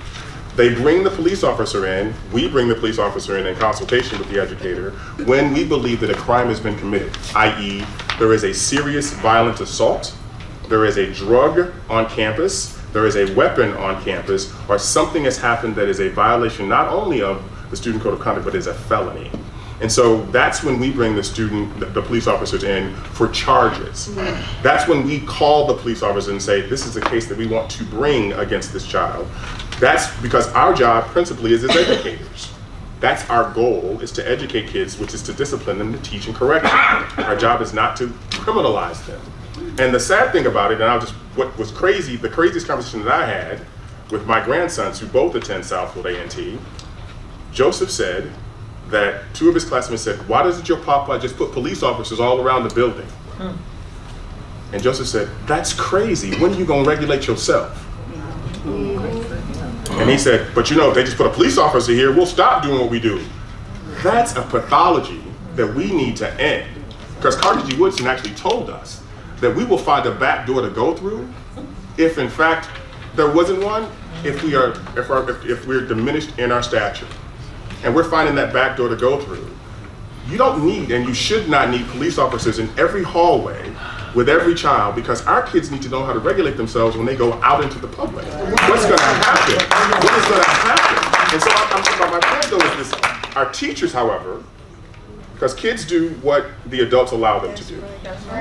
Our teachers have to be more vigilant about what's going on, because what we have is the culture of invisibility, which is what Dee was going to get to.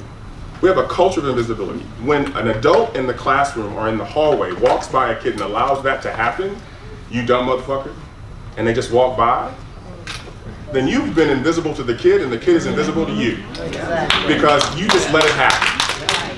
But if the adult... I got to chime in if I can. A lot of times that conversation is happening on social media. and we don't see it. Yes. So we're to the point. We're to the point now that in lunch, for instance, Yeah. there are 800 kids out at every lunch period. We are around the lunch area, and we're not having major problems at Because lunch. they're present. Because when we hear a student's voice rise, when we hear aggressive tones, we address it right away. So a lot of what it is reteaching. And so Trustee Hicks asked a question. I'm going to fast forward, but before I fast forward to answer his question, I do want to say the context that we create has a lot to do with everything. We can't ignore the fact that kids are bored in school, Yep. that kids are not passing classes, that kids are not going to classes, that kids are seniors who are taking 4 and 5 electives out of 5 classes.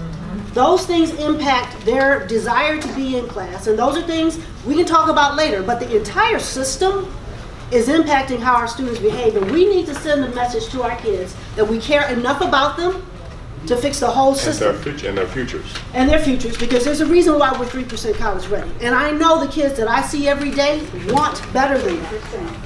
3%. I know we can do better than that. So I'm going to jump forward to your question, because Ms. Lake, before you do, if I could just recognize the trustee. Thank you. My question ties directly to what you were talking about with social media and the devices.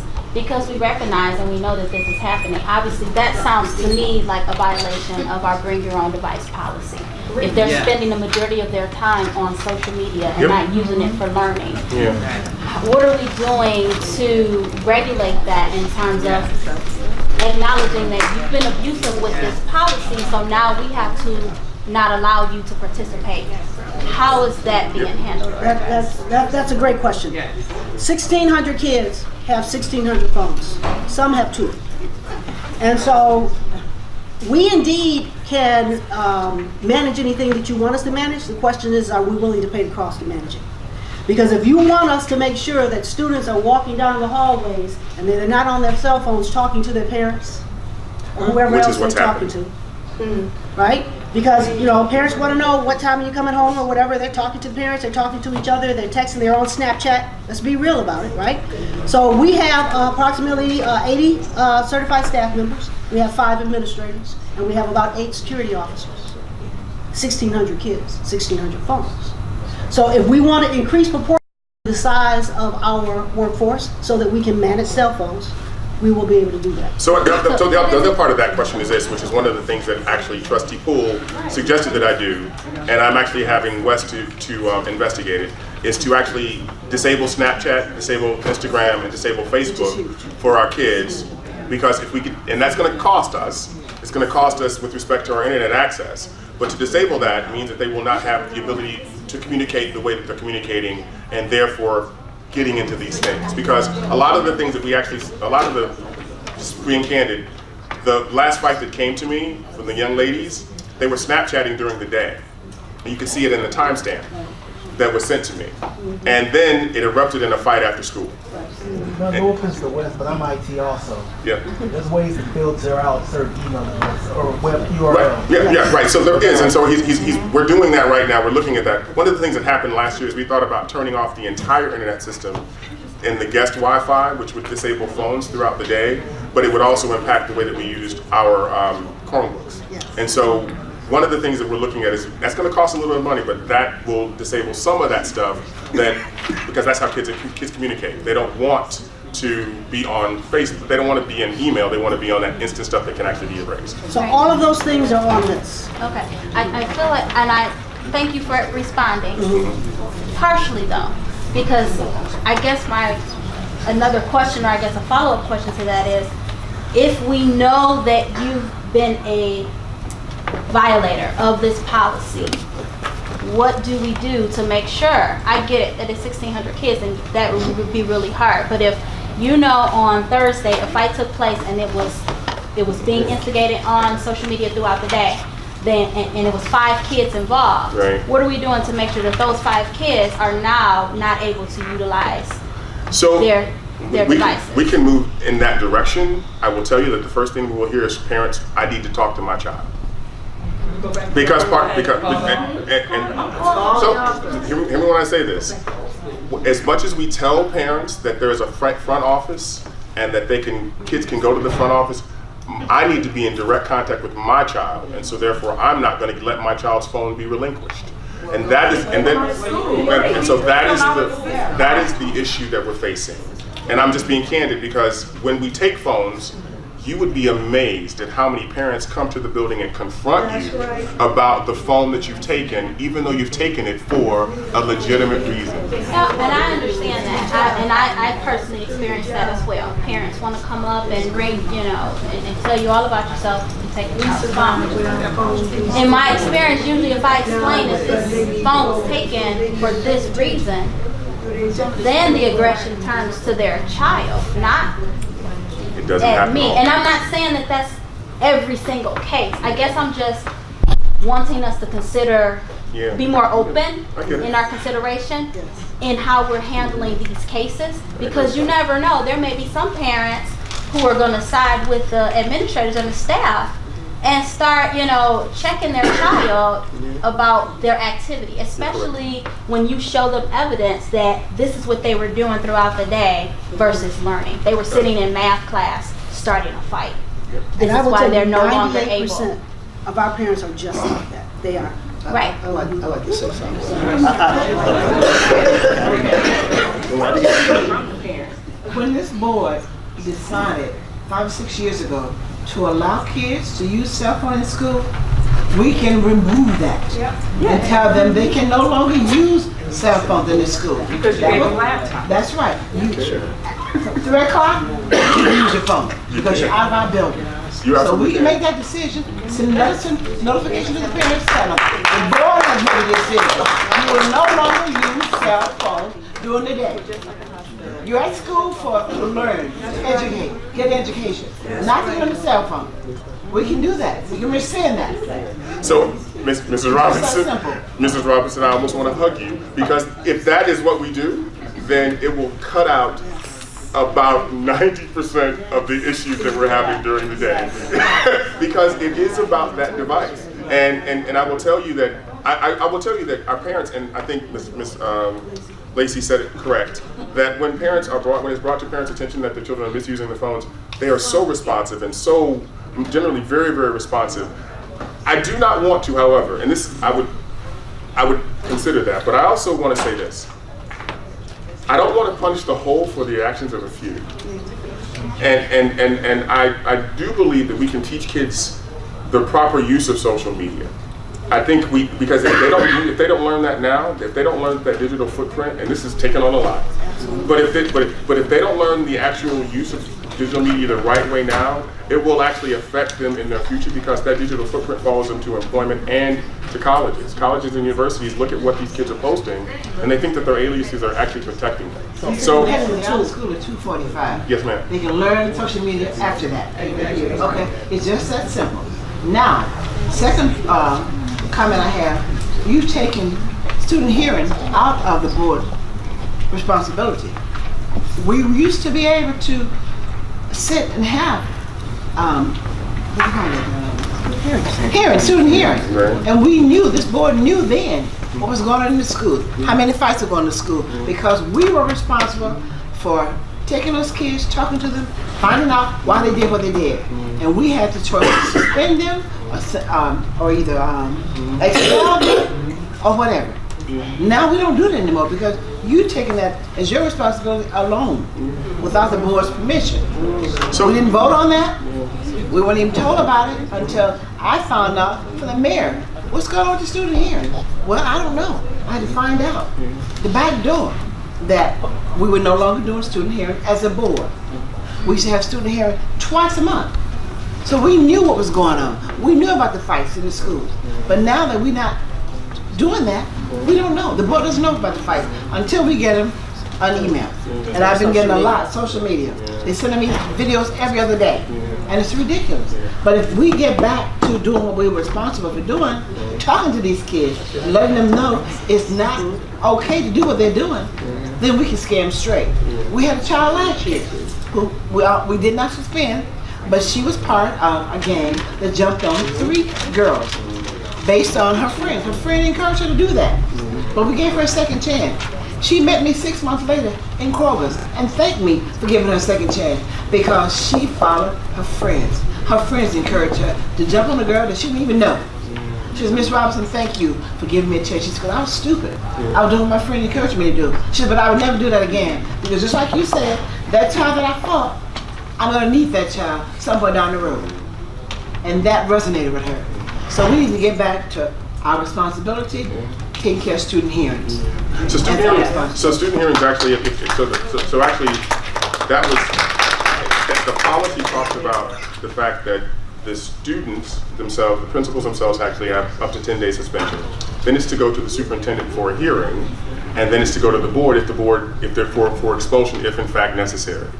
We've held the superintendent's hearings, and we've not had, up until this recent event that happened last weekend that you were notified of, something to come before the board for expulsion. And the thing is this, that actually is not traditionally a part of any board's responsibilities.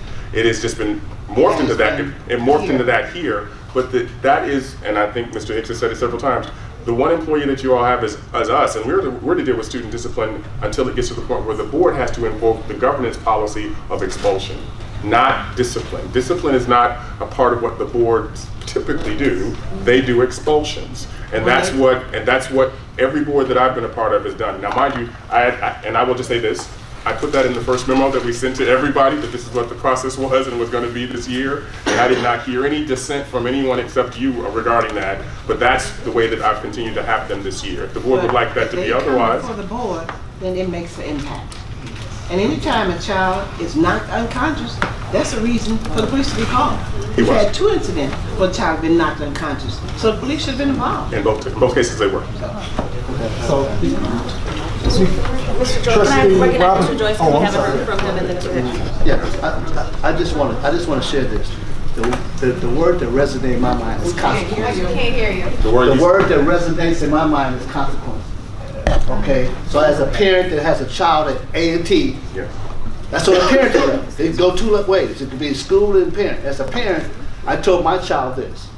There's consequences. You have a telephone, you got a cell phone, but you better not call me during school time, because if you do, the phone is in my hand. It's fine. That's a consequence. See, we have to get our children to make choices, make the right choices. And so that's a parenting. But then on the other end of that, as a school, we need to let them know from a school level that there's consequences. And if you make the wrong choices, then the consequence is the phone is out of your hands. We're gonna have to talk to your parents. See, we can get these parents to stop stepping up and be a good parents to their children. Or because they're in high school, let's call them students, because they no longer, well, they don't think they're children. But my child is my child. So that's what I think. I think we need to start educating them on the consequences that come from them doing the things that's wrong. And so I'll give you. Are we interested in looking at some of the things that we're actually doing with the students, the consequences? I am. This is what we're here for. I want to hear what's. Mr. Hicks and Ms. Wright. So I'll make it real quick. It's kind of echoing what Trustee Joyce and Trustee Robinson said about consequences, right? I haven't heard, and maybe you're getting to that, what communications have you all given to the students as far as what's acceptable, what the consequences are if you have a fight 1 time, 2 times, 3 times? If whatever that policy is, I'm hoping that it's been elevated some. 2, as far as the internet, removing it, maybe that's part of the consequence discussion. That based on all the activity that's happened, the board may or will kill this internet access. So maybe giving the kids the students an opportunity. The children. We want to give the students an opportunity to check themselves. And then where's the communication to the parents to say, we understand that you've been made aware of A, B, C, D, and E. This is what we're doing, but we need you to do X, Y, and Z. Maybe that's part of your plan. No. So I haven't seen anything. So can I summarize what you asked? Because I think that it did, but maybe I'll let Board Member Rice, and then I'll summarize what I think I heard from the 4 of you, and then we'll move into something else. But go ahead. Okay. Yep. So Trustee Hicks, you talked about the policy. You talked about student discipline. When we look at student discipline in terms of our policy, it says that the Board of Education acknowledges that conduct is closely related to learning. The board believes that the best discipline is self-imposed. The board shall require each student to adhere to the code of conduct. They're required. So if that adherence is not there, we do need to revise this policy. What actions occur if this policy is not adhered to? Because that's where we're at. We've had a number of incidents where this policy has not been adhered to. Some instances might have come to you, haven't come to us, might have come to the building level or what have you, but they are not in accordance to what our policy state. And we are unaware of it because we're not getting that communication, which I think is some of the board's frustration. But in order for us to make actions on it, if we don't even know half the time what's going on. So my request would be that we have a revision to the policy in terms of if there's no adherence, what are the actions that the board will invoke? So what I heard, and I'm going to go in order, what I heard was a discussion about the cell phone policy and what we should be doing with that, and I think that's a discussion that the entire board needs to have once we bring you additional data, what those consequences are from the purposes of a student using or misusing it, and how the policy relates therefrom, and even engaging parents in conversations constructively about it, and what things need to be put into place for that. I also heard about student hearings and what that will look like. We can talk about what that looks like moving forward, and I can again talk with the board about what my understanding is of that process when it's escalated and how it gets escalated to the board. And I'm willing to adhere to what the request is, just making sure that we are doing the right things by the youngsters that are there, because we do have a responsibility for restorative practices that we have not fully engaged, that Deanne definitely is working for at the high school. Restorative practice meaning that you have to not simply punish and banish a youngster, you have to restore them, you have to give them a consequence, but restore them to the community actively. You have to restore them in a way that they are actually not isolated from the community, but they actually are back in the community because they have actually learned and or will learn the consequence. So that's something that we actually have to do by mandate, because we cannot suspend a disproportionate number of children.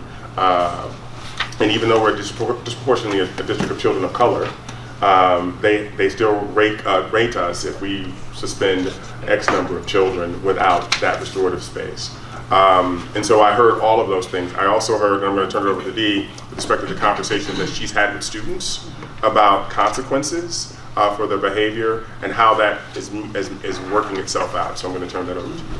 So we are using restorative practice. We try to stress the importance of relationships in our context and community. That is a conversation that happens with the student, with the victim particularly, and with both families. What things that are important, we have to talk about the harm that was done. And you have this handout, if you please will take a look at that, the principles of restorative practice.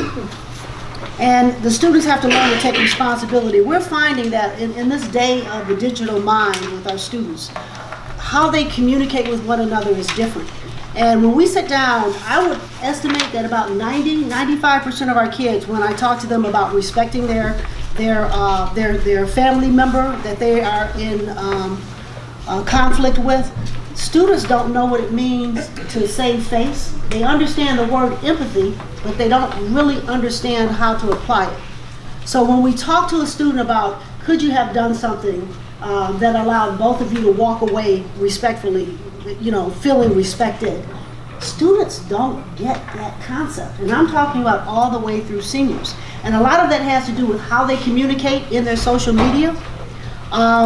And that may just be why these particular students are the ones that are getting in the fights, because they're struggling with social media. So we're finding the need for social services for our kids is extremely strong. Having conferences with our counselors.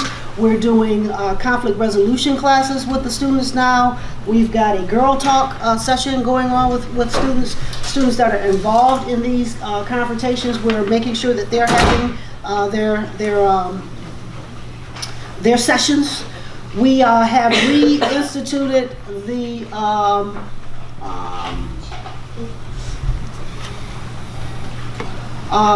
tiers of intervention, which Can we take a moment to go through this, because this is really, really important. Okay. Michigan requires that all schools have a multi-tier system of support. That would be that we have the interventions and the instruction that's taking place in the classroom. 80% of the interventions that you do should really be taking place there.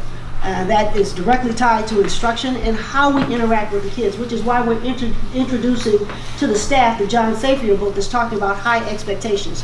When a kid comes into a classroom and he takes a Algebra 1 test at the beginning of the class and he fails the test, and the teacher looks at the kid and says, you know, oh well, you failed that one, let's keep moving.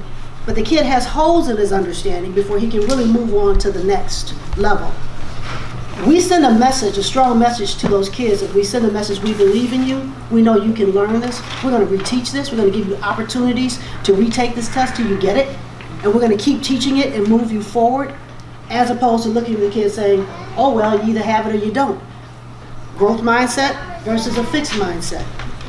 And when we get to a point that we're speaking about whole classes like that, a kid who fails a class and is still moved on to the next class, we create such gaps in their education that kids are sitting idle and unengaged in classrooms. All of these things are impacting how kids interact with our environment. So we are putting in this multi-tier system of support. The second tier is what we do when the kid doesn't get the lessons inside the classrooms. What things are we putting in place? Do they have the grit? Do they understand the importance of work ethic?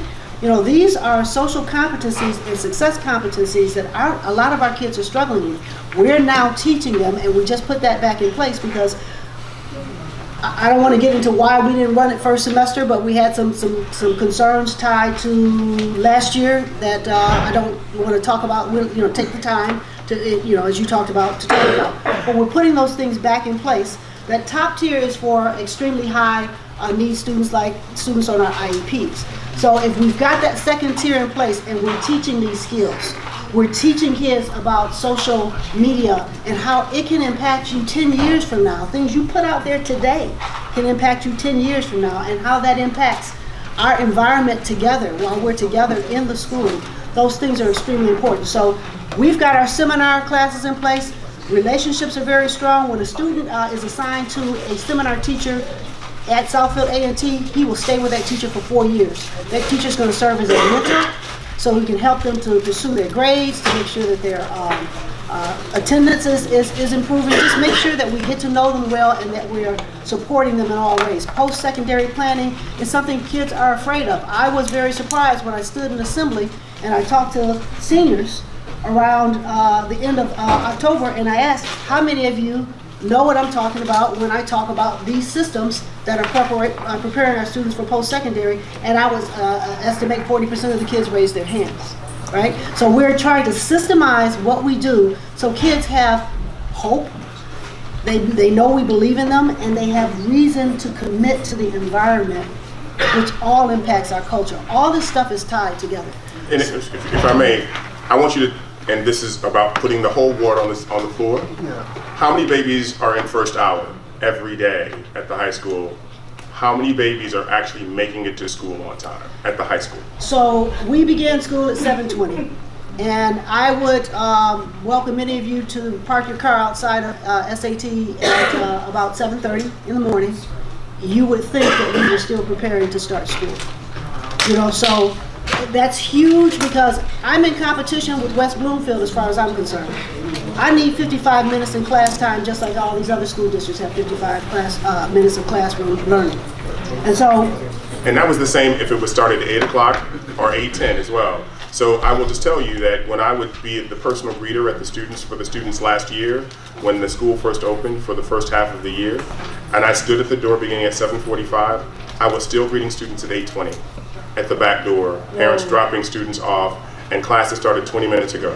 So the statistics that actually scared me when we were going through the data about kids and their preparedness was that even though we may have a 90% daily attendance, first hour is at 60% on time. So what communications, what communications are going out to parents? No, I'm saying I'm sorry that I didn't recognize Ms. Robinson first. And he said what I'm going to say. First of all these charts and graphs are wonderful. That's not why we're here tonight. These charts and graphs will be presented to us when you do your principal's report. This meeting tonight was to address the fights and the concerns and the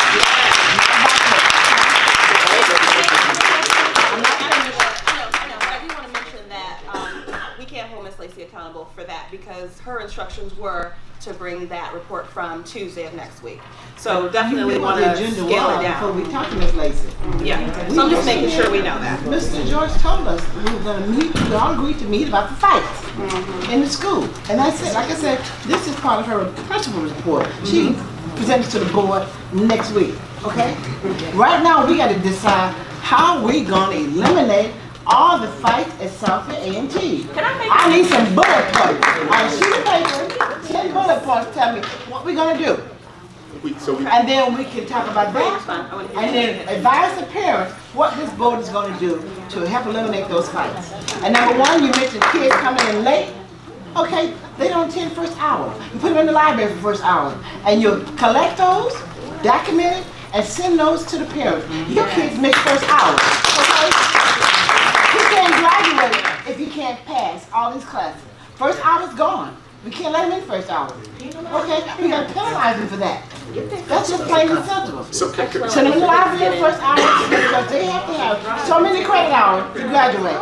And they don't have those credit hours by first semester, then parents will come up there. They'll be involved there. So we need to do that. Yeah. So if I may really quickly before Mr. Hicks, so are you empowering us to literally tell a parent that I need to hear from the board because you need to hear from the parents. Hold on, Mr. Lopez. Are you empowering us to tell parents that their child has failed first hour because they've missed so many and not have and not have a complaint? I need you to hear me. What my question is. Mr. Lopez, this is the way it was done before. I had two kids graduated from Southfield Lakewood. My best girlfriend's kids were late every first hour. First semester, he realized he had a problem, wasn't going to graduate. They called both parents to the office to address that. And my girlfriend has a PhD. Her husband has a PhD. But they didn't get up the kids on time. So they suffered. So she had to have her kids tutored on the classes they missed so they could graduate with that class on time. That needs to happen. It happened before and later. It happened in Southfield High and it needs to happen now. It's just that simple. That was my question was because I will hear. So yeah. Are you empowering us to have those kinds of consequences for children? Because I was not permitted to actually do that last year as associate superintendent, to send out the email to parents that let me finish my statement. So I was not empowered to actually make that. That's what you need is you need the parents. You need a forum for the parents. I don't want to disrespect. And there are forums for that. But you know what? All the parents don't know. I'm sorry. No, it's okay. Mr. Lopez knows that. If he tells all these parents that he has a superintendent and parent every First Thursday. I bet you these parents will come out. I don't think everybody knows that. Absolutely. I'm the only representative from the youth, the university. I'm the only parent. But I believe if every parent knew that, they would come out and support that meeting. You got to send it out so the parents will know. Don't put it in a paper or on the computer. Send a letter. Don't send a letter out to kids. Thank you. Send a voicemail out. I think these parents will come. And I'm sorry, I don't mean to disrespect, but I don't think all the parents knew about that. No. Absolutely. So my point, so it's the second Thursday of the month, every second Thursday of the month, Parent Sounding Board in this room. And everybody's invited. Second Thursday of every month. 6 o'clock. Second Thursday, every second Thursday at 6 o'clock in this room, parents are welcome to come and talk. My question is, will we be supported when we actually put that consequence out? Because I was not supported when I actually asked the question last year at Southfield A&T and the year before that at Southfield High. I was not supported when I said, can we require parents to sign kids in and or forbid them entry into first hour classes if they are late? And I was told that I could not because they were in the building and it was not on time. Well, it's something to investigate for sure, because I had classmates first out who missed repeatedly, and they did not get to pass that class. It was just, I love it. doors was locked, So so you did not come in. Right. You still have a It's been comment? a policy for years. So the information that you're providing is value added.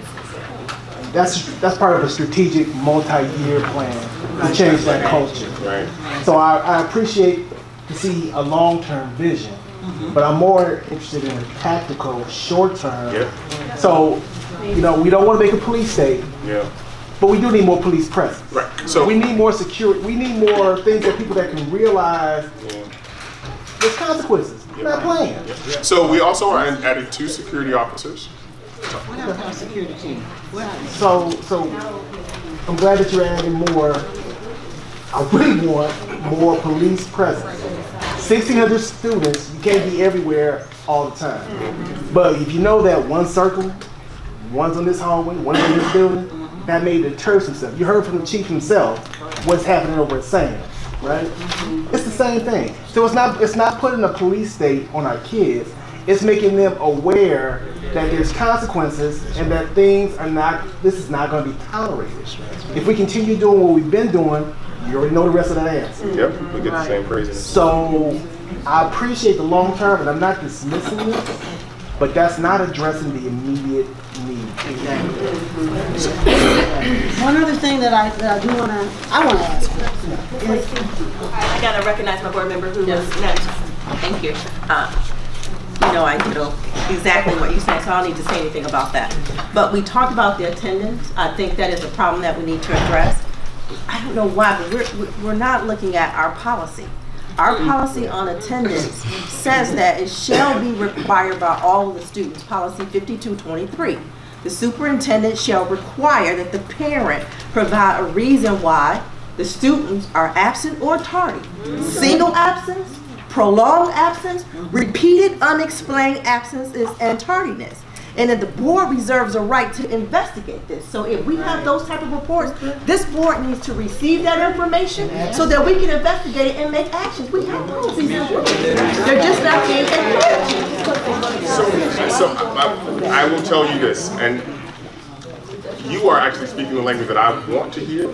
I will just tell you that, in fact, the practice has not been that for the last 2 years, 2.5 years that I've been here. And so I know that Marcia was able to put some things in at the U where parents, if their kids were late, they would walk the parents in and sign them in. And that actually stopped the stuff at the U. But I will just tell you that has not been the case at Southfield High or Southfield Lathrop, nor Southfield A&T since I've been here. But I'm more than willing to put that communication out and to adhere to that policy from this point forward with the support of this board, because I just want to make sure that I have the support of the 6 members that are here and the one that is on the phone to make that a well-known prescribe and get it done. Because I will do that, and I will, as long as you will stand behind us in doing that, because we do have a lot of youngsters who do not have soft skills, nor their parents have soft skills. And so remember that I was actually trained to get to work on time by getting to the school bus on time. That's how I was trained to get to work on time. I had to be at the school bus every morning at 7:04, otherwise I wasn't gonna make it to school. Our kids have lots of other options to get to school, and their parents will tell you that I brought them to school late. And they'll sign them in and say that I brought them to school late. But we can deal with that if you will give us that space. But I will tell you this also, Brother Charles, this is an issue that also impacts culture. And so when kids are late to class, are late to school, they become late to class, and therefore when kids are not where they're supposed to be in the hallway, that's when fights occur. And so all of this does, as Dee said, work together in that space. And I just want to know that you know that that's the conversation that she's trying to get to, that all of that works in the same space. Okay, Mr. Lopez, like I said, Yep. I beg to differ with you, but like I say, my kids were at Southfield Lathrop.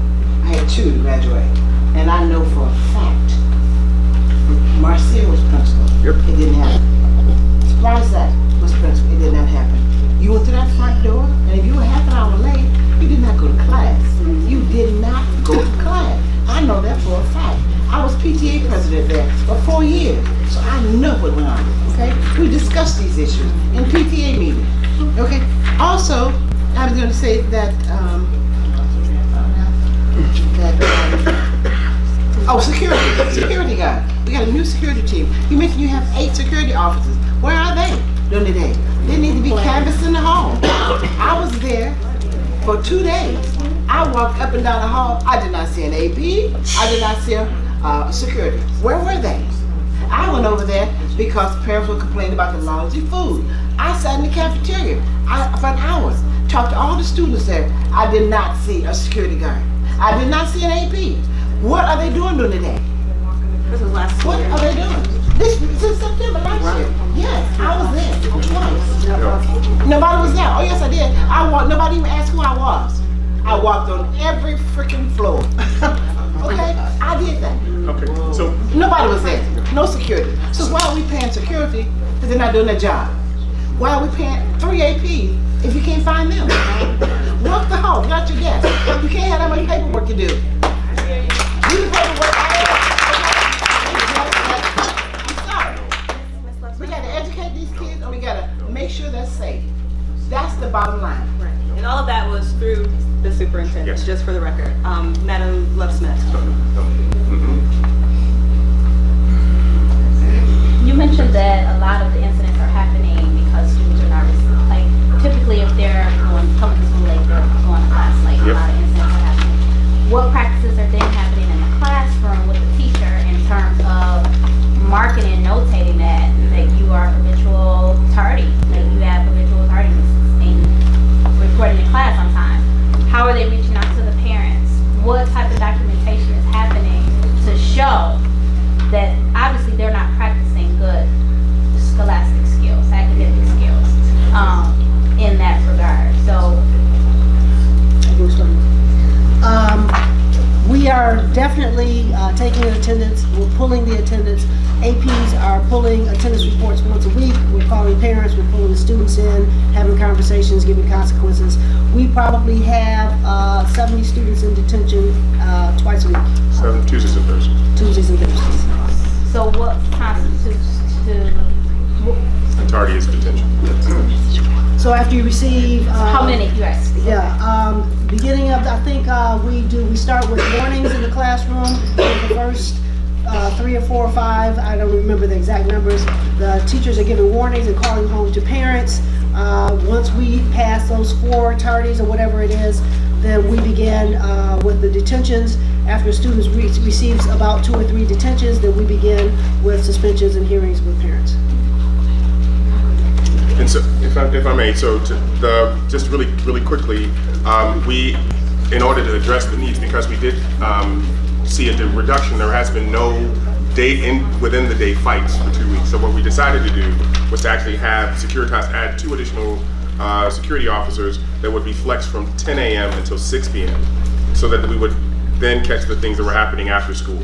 Officer James said that one of the things that was a real challenge was dismissal in the parking lot, and the dismissal on the other side with respect to the students getting on the buses and making sure that things were ramped down when 1,600 children were leaving the building and leaving the parking lots.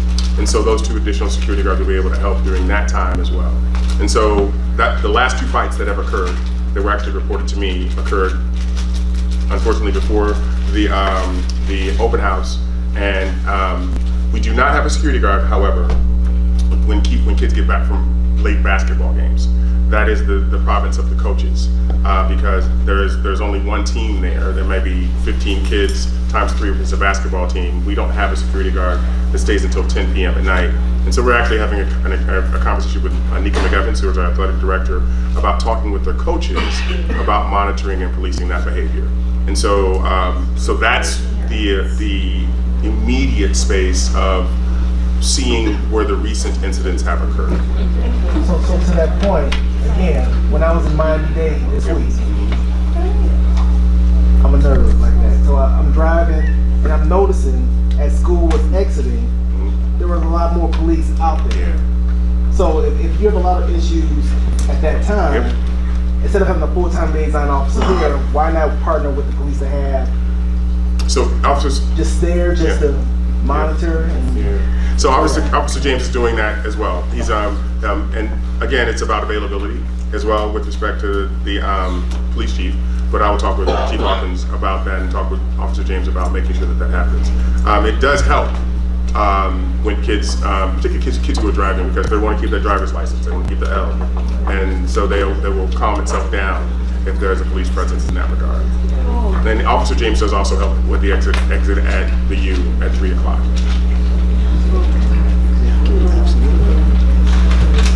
I'm just gonna state it loud enough for the record. So it was clear that our goal tonight was really to drill down into the most recent happening.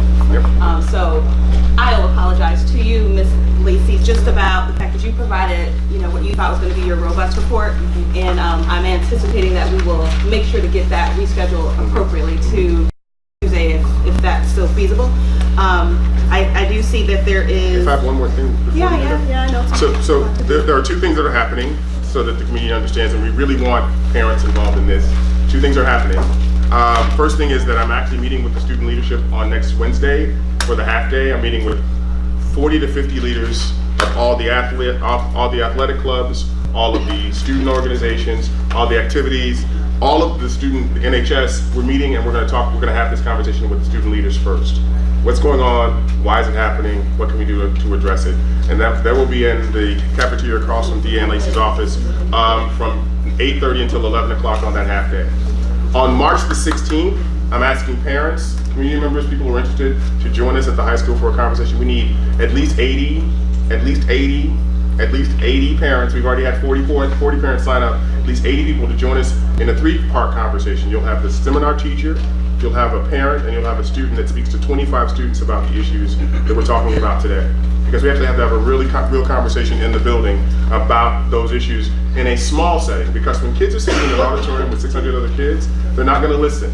But when you actually have a conversation for 2 hours, which you're planning on that afternoon, with an adult that's responsible, with one of their student leaders, and with the seminar teacher that Deanne talks about, will be with them for 4 years, they're more apt to listen and to engage in a dialogue. So please go on the website and sign up for that March the 16th conversation that will be in the afternoon from 12 until 2 at that time. Then Ms. Smith asked me 2 months ago about community forums. And so we actually have planned 2 community forums in addition to my second Tuesday of the month parent sounding board, 2 community fora that we're planning to have, one on April the 14th from 10 until 3, and one on May the 19th from 10 until 3, where we actually address us as a community and how we can address some of these issues and begin to teach our kids how to really work together in that space. And so I wanted to make sure that everyone understood that those dates were 10 to 3 on both of those Saturdays, set aside to really make sure that we're having real, robust conversations and honest conversations, because the parents in this room are very interested in what's happening with all of our kids. And I've heard that from many parents say that, hey, it's not just about my child, it's about the children in the district and what we're fostering for all of our children. So you don't have to be a parent at Southfield A&T to do it. You can be a parent from across the district or a community member who actually has wisdom, a sage in the community, to actually talk with our kids about the necessary things that are going on. And so I wanted to make sure that those things were out there as well as a part of this meeting, because that's something that we really want to happen. Because if we don't sow into our kids collectively in a smaller group, it will likely get lost. Yes, ma'am. The meeting on March 16th from 12 to 2. Yes. This is not conducive for parents to attend. Most parents work, so they can't come to that. You need to have a meeting at a time that parents can be involved. So we want to make sure that all of the kids are engaged in the conversation. All of the kids have to be engaged in the conversation, and the kids won't come necessarily to a meeting about this. So we're going to use seminar time, an extended seminar time, and we're asking 80 adults to work with our kids during their extended seminar time, because that's who literally has to hear the message. Now, we do want to engage those parents as well, but the audience for this is the 1,650 or 1,700 kids at the high school, and so that's a captive audience. That's why it's at that time. Were you referring to the May date? She said the March 16th. Oh, okay. Yeah. That was definitely for the students. That's for the students, and so we have to have all of them to have the conversation. We just don't want some of them to have the real conversation, if that makes some sense, Mrs. Robbins. And the one in May is when? You got one April to May 19th. May 19th. May 19th, and they're going to be 10 to 3. And we're setting the agendas up for that. We'll be setting up our parent sounding board, and if the board wants to engage in what those... Extend that meeting invitation out to the board. Yeah. Which one? Especially for me. I don't know about the other board members, but the community forums for Saturdays. Yeah. And and hopefully we can have a time and study session. If there are topics that you all really want to engage in, like the cell phone space that we want to cover, we can talk about that being a part of that agenda as well and what we're going to do with that. Very good, Ms. Bryce, and do that all the time. Ms. Love Smith, and then we'll quickly hit that information item for us to just review, and then we will definitely get to these cards. I value you wanting to talk to students in smaller spaces. I do agree that that is an effective strategy to use. However, what action will the students be doing in addition to the talking? The talking and the dialogue is good, but that action, what will they be doing? So we'll begin to introduce Link, but you want to talk about Link for a second, but we'll be introducing. There will be chart paper writing. They'll be thinking about the issues that are present. Might I suggest something? Yeah, absolutely. Some type of perhaps peace pledge. I recall just when that whole no bullying movement happened, you know, kids were signing, and it was just something tangible. And I know for myself, to take that actual action is empowering in that moment, but it gives you something to reflect back on. Good point. Perhaps a peace pledge, a commitment to maintaining a peaceful school environment, learning environment. It's a very good idea. Tangible at the end of it. Yeah. Yeah, you want to talk about the Link program really quickly, and then we're going to defer to the board president. We do have a lot of strong upperclassmen who do a lot of great things. They have a lot of great ideas. I believe real strong in student leadership. It needs to be the students' building. Our upperclassmen want to lead, and we are giving them the opportunity through our Link program. We had 2 staff members go last week who were trained on the Link process. They will be, they've returned, they're pretty fired up. They will begin processes for application for upperclassmen to apply to be Link leaders, who will then next year run a lot of programs that will be taking place for the 9th graders. To empower upperclassmen to run their building, to have ownership in their building is so rewarding for the kids, and it's a way of galvanizing the building and giving students charge over what's happening in their lives. A lot of what you see that's happening from the kids down in Parkland, to see our kids take over and be responsible for behaviors in the school is just awesome to see. So we're looking for that program to take place. A lot of our kids are aware that it's coming and are excited about it. You have 2 teachers who've been trained in it. They are Mr. Brock and Mrs. Williams. We're very excited about both of them. Can you send that information? I would just like to hear about it. Yeah, sure. Jeremy Brock and Monique Williams have been trained as teachers in that program to train students to become Link leaders. So again, I just want to echo again that we value the information you provided. I think it'll be nice to be able to kind of digest it over the weekend, so we'll have, you know, insight. The information item really is just for your review tonight, and probably most likely will be coming to us for action on Tuesday, so definitely take a moment and review that.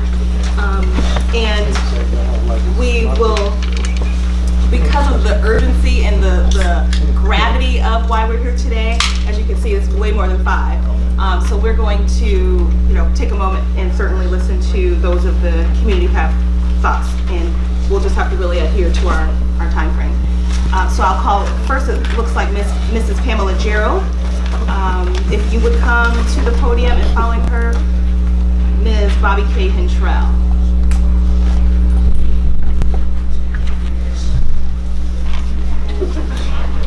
Good evening, everyone. You know, my husband and I, we don't have children, but we have a home in the city of Southfield, and we pay taxes. We have a lot of godchildren, children that we provide them with school clothes, and we make a contribution to their welfare. Children are nothing more than young adults, meaning they are mirroring what they see you, the parent, do. Now, I want to ask all of you to do something in here, and especially the parents. Close your eyes for a second, and I really want you to close your eyes. Now, imagine your child is the child that's in the bathroom that's beating up another child. 2 minutes. What conversation do you have with that child? Now open your eyes and close them again. Your child is the one that got beat up. 2 minutes. What do you say to your child that got beat up? This is what you guys are not really talking about. All it is, putting stuff in place and programs and all of that, it's very good, but you're still missing the mark. You need to talk to these children, and these children need to understand that there are responsibilities, consequences, and what they're doing right now can affect their whole life. College and employment. And if you're not having that kind of conversation, you're really missing the mark. We got great parents in Southfield. You're involved with your child's sport. But you got a lot of parents that they drop the kids off at the library, and the library is the babysitter. I don't pay taxes for you to drop your child off at the library because you want to run to the casino. And that's what I've seen parents do. Go in the library, get a book. I'll be back in 2 hours. That's not what the Southfield Library is for. Now I'm going to suggest that all of you step up, be a little bit bigger and a little bit braver. Stop trying to be best friends with your kids and parents. And kids, stop trying to be adults and grow up. Learn how to be a kid. Learn how to be a great student. Because great kids and great students make amazing adults.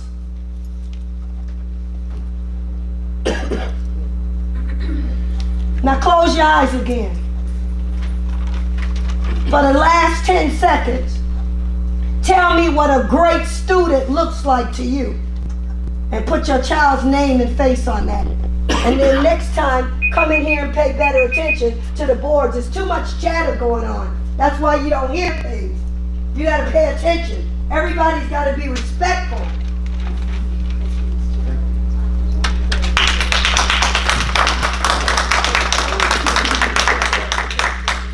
But you gotta respect.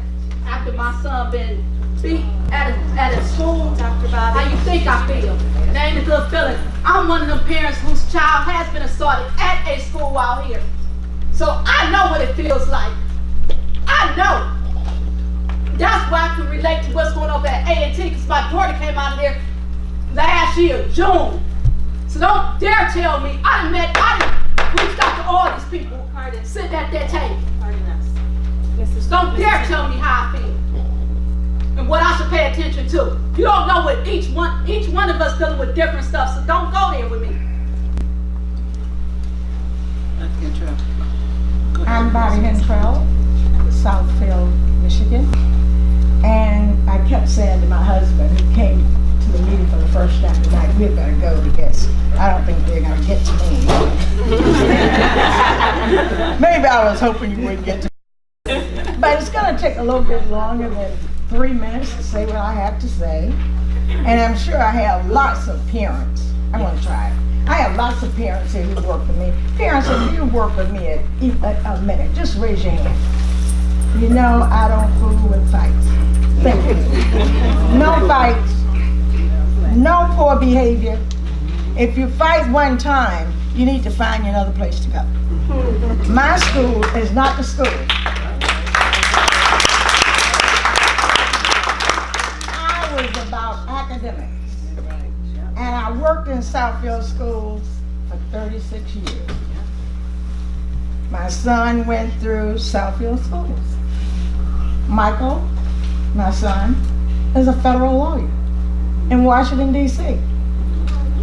His office is in the FBI building. We go to the FBI building, we said we want to see Michael Hentrell, my son, first. We want to see my son. But I want to tell you right now, parents, it's about parents. It's about parents working with the principals, working with the teachers. If you don't see the teachers out there working with the parents and with the kids, they shouldn't be there. And I would tell a teacher in a minute, you're not at the right place. That's right. You're not at the right place. No, I wasn't afraid of the teachers union either. you're not at the right place. And the teachers union knew we got along very well because they knew I did not take a lot of stuff. And let me tell you one thing about my son. His first year at Southfield High, 9th grade, they called me in, teachers called me in. So you gotta stop Michael Hensel from talking because he sits on the front, he talks to each person on each side of him, he talks to everybody behind him, and he makes straight A's. So what are you gonna do about Michael? So when Michael got home, I said to Michael, don't let them call me again. If they call me again, tell them to call the police and have the police there because your crazy mother's coming. And she's starting to kill you when she gets there. If Michael were here now, he would tell you, don't fool with my mom. Don't fool with my dad over there because they're crazy. They want you to learn. And you've got to learn. Michael was such a good academic student. Went through the University of Michigan, we never had to pay a penny. Went through Howard Law School, we never had to pay a penny. So once he got married, we said, we'll buy your furniture for your home. We saved that money. We saved that money. And I know my time is up, but I'm gonna say to the parents who are here, and the grandparents who are here, work with the teachers, work with the administration. Don't let your kids get out of control. What I've seen on TV and saw a week ago was quite alarming from Southfield High. I'm not accustomed to that. Please make sure that kind of behavior never happens again. It might happen one time, but not a second time. And I know the principal is here, and I'm saying, don't let it happen a second time. Get with your parents, get with your board, get with your kids, and let them know my parents are subject to kill me if you had to come up here. You know, you put a little threat in that kid and let him know he's not going to have that crazy stuff. Never had to go back to Southfield High School again. Make sure your kids behave properly. Don't let me see that crazy stuff anymore. Please get the parents in, and parents who are here and you know me, you know I don't believe in crazy stuff. No more crazy stuff.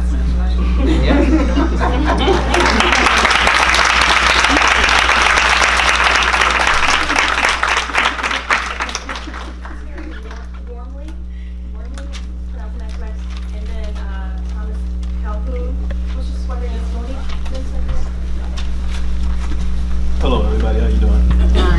All right, first let me just say that 99.5% of the kids in our school, they're all good. I mean, they're great kids, trust me, they're great. It's just maybe that 0.5 that we gotta bring back to the village of Chicago.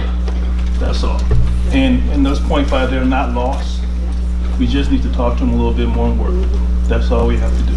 Now, a lot of things that I wanted to say, we probably already touched on. Mr. Lopez, Mr. Joyce, we had a meeting, what was it, last week I think it was? Yeah. And one of the things that kind of like got my attention was the security at the school. You mentioned that there was only 8 security officers. I made an analogy like 8 people watching Fairlane Mall. Granted, Southfield High is not the size of Fairlane Mall, but I just want you to get that kind of envision in your head. To me personally, being in the industry, 8 is not enough. I don't think 10 is enough. And I know you said you're adding 2 more, but I don't think 10 is enough. I really don't.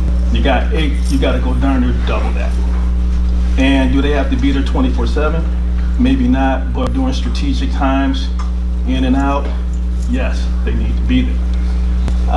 Far as the social media comment that was made, yes, social media may be sensationalizing a lot of things that are going on, but one thing that I've noticed through all the tapes that I've seen, and I made this mention before, is you got 20, 30, 40 kids in the hallway scrapping, yelling and screaming, and not one adult was seen. Not one security officer was seen. And this is happening in the hallway. So I know somebody probably heard something somewhere. And then the other thing is, hey, whatever it is we got to put in place to make it happen, let's just do it. This should not be a difficult thing. This is not brain surgery. This is not pulling teeth. This is your kid, my kid, and everybody else's child that goes around. So whatever we got to do to fix a problem in the issue, let's just do it.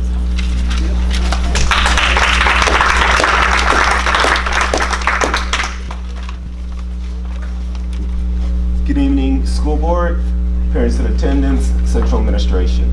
Thomas Calhoun, Southfield, Michigan.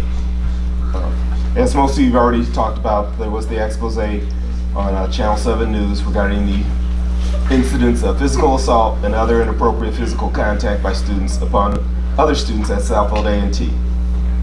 Also, I believe it was mentioned that about the other attack by students upon multiple, I'm not going to say more than one student upon another student at A&T. These physical assaults and other inappropriate physical contact are violations of either policy 5517.01 and/or policy 5500 to refrain from harming other people and or their belongings. And as Dr. Lopez mentioned, the attack was such that a call was placed to the Southfield Police Department. Whether there was an arrest made or the officers were allowed to do what they were supposed to do upon being called, I don't know. Students who have assaulted other students are not being or should be subjected to the discipline policy according to 5500. Student conduct, physical assaulting, fighting a student. A student who physically assaults another student while at school shall be subject to suspension or expulsion, regardless of whether the assault results in injury. Most of the things that you guys talked about here at the board table can be found in your policies. Whether it's what the appropriate use of personal communication devices or the absenteeism. You're already empowered, Mr. Lopez, is right there in the school's policies.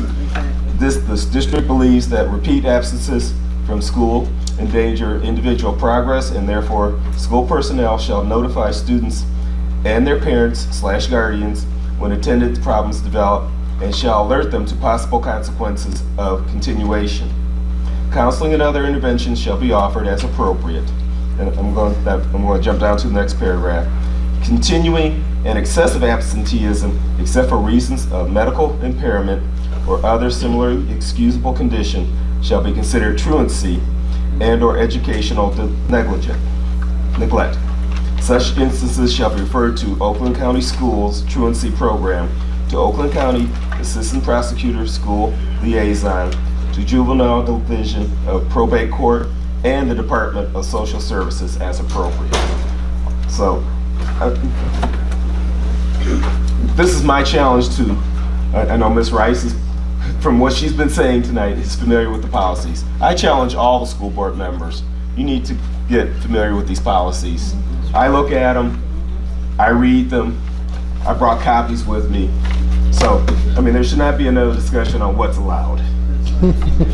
Follow your policies.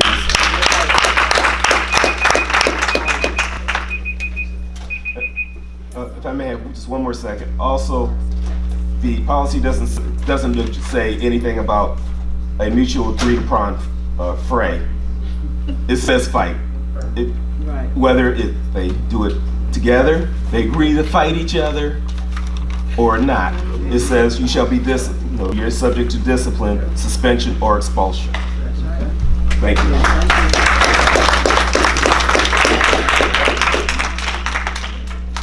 Loretta Banks.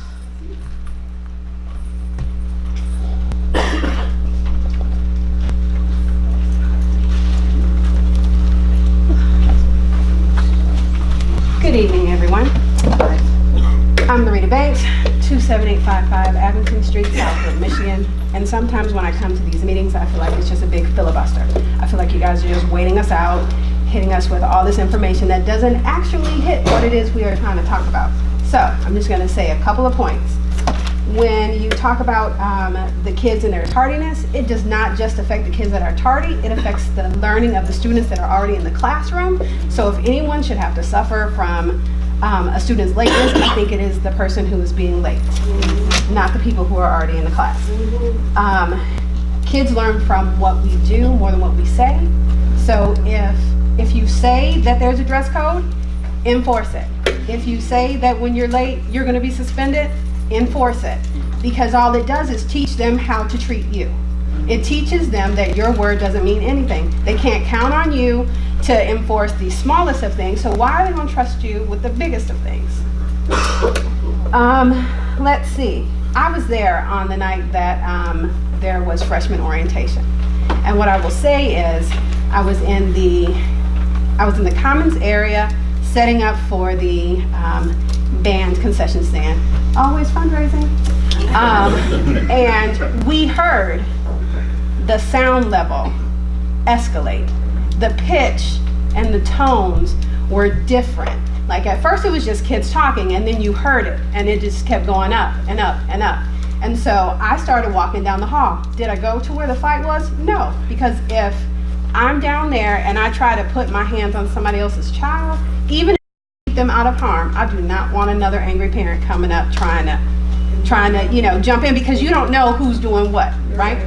So I walked to the office, and there are school employees, Mr. Kenward, and then I can't remember the other lady. She has a knee brace. Anyways, they were in the office and they were sitting down, and there's just hallways of children down by the band room, down in the other hallway, off to the side, leading up to the auditorium, with no adults.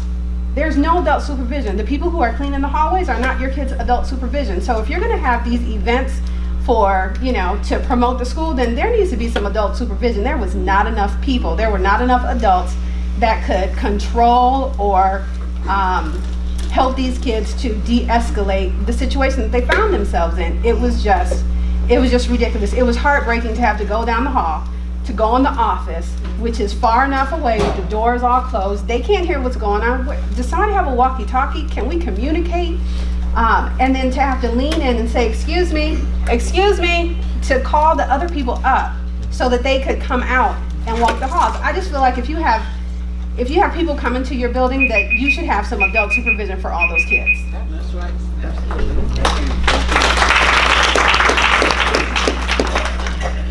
Michael Smith. Michael Smith.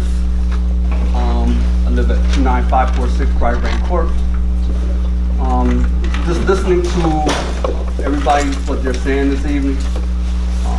I've worked with the Detroit Police Department. I worked in the gang squad division, and I've seen situations where parents have come and they say, hey, my kid, I can't control them. Can you do something? And my question to them is, why are you coming to me about controlling your kid? Okay, if it's up to me to control your kid, it's too late. It is beyond the point where we can do anything. There are systems and there's programs in place where incorrigible kids can be taken care of. Okay, but don't come to me and expect me to do something about your kid that is out of control. Okay, I've come to find that kids are reflections of their parents. Their parents learn from what their parents do. And being on the executive board with the band, again, fundraising for the band, I have found that the troubled kids that I've had conflicts with myself, I've had conflicts with their parents. Wow. Okay, so again, it comes back to what the lady was saying earlier.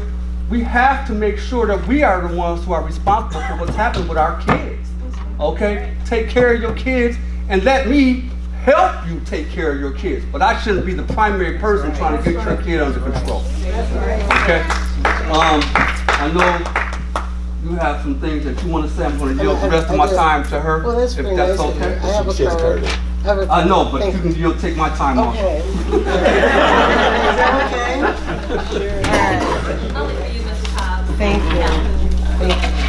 All right, I'm Mrs. Hobbs Calhoun, as you already just said. I've been a teacher at that building for 31 years. And I have a son at university. He went to MacArthur, he went to Levy. My daughter went to Shanos and Levy and MacArthur. So I have a long history in this district. When we talk about establishing a climate, we have to establish a climate in such a way that everyone feels like they're part of that climate. Okay, I felt a little excluded today. I'm a teacher, and I heard a couple of teacher bashing points, and I want to clarify some things. Do you really think that it would be possible to have a group of teachers in a school where there are kids in a hallway fighting and those teachers aren't anywhere around? Is that even possible? You have to consider the video footage that you're viewing is usually coming from a kid. Did you think about that? I mean, these are kids shooting these videos, okay? So I want to clarify for a moment that we do not allow kids to talk any kind of way in front of us. In 31 years, I've never had a kid pass me saying something that he or she should not be saying, where I did not say, excuse me? And they did not say, I'm sorry, ma'am. I'm sorry. Okay, so I resent the implication that we allow those things to occur because we do not. Okay, and that hasn't changed. That hasn't changed because kids haven't ultimately changed. We've changed a little bit. And here are a couple of things I want to say about that. So one of the things that you may not know is that we've had quite a few teachers injured this year, according to the union leadership, in terms of breaking up fights. Fights are sometimes reported as inappropriate physical contact and not necessarily fights. And one of the things that we have to consider in terms of the classroom climate, okay, some of my colleagues have 40 kids. Okay, I, for a few minutes, had 35 kids, 37 kids, and then I filed grievance because my contract says 32. I wouldn't want my child to be in a classroom with 35 kids because I don't think that a teacher could really handle that amount of students. So we have to consider what's going on in the classroom before we start talking about how it's filmed. 30 Chromebooks per cart. I have 32 kids, I just said that, sometimes 33, 34, so somebody's not getting a Chromebook. And I have literally seen test scores go down, attention wander, because kids can't take a book home. This idea that everybody has technology, and everybody can fire it up and do whatever, you know, that's not true. We have 70% of our kids getting a free and reduced lunch. We have kids who are homeless, as Ms. Lacey said. Not everybody can tune in. And sometimes people have phones and you don't know what's going on with those phones. Sometimes it's just for show. Sometimes they don't have internet access and they'll come to me and they'll say that. Well, I don't have that. So I find myself copying, this is a paper issue, copying massive amounts of book in order to ensure that every kid has that. But kids need to take a book home. They need to sit with a book. They need to read a book.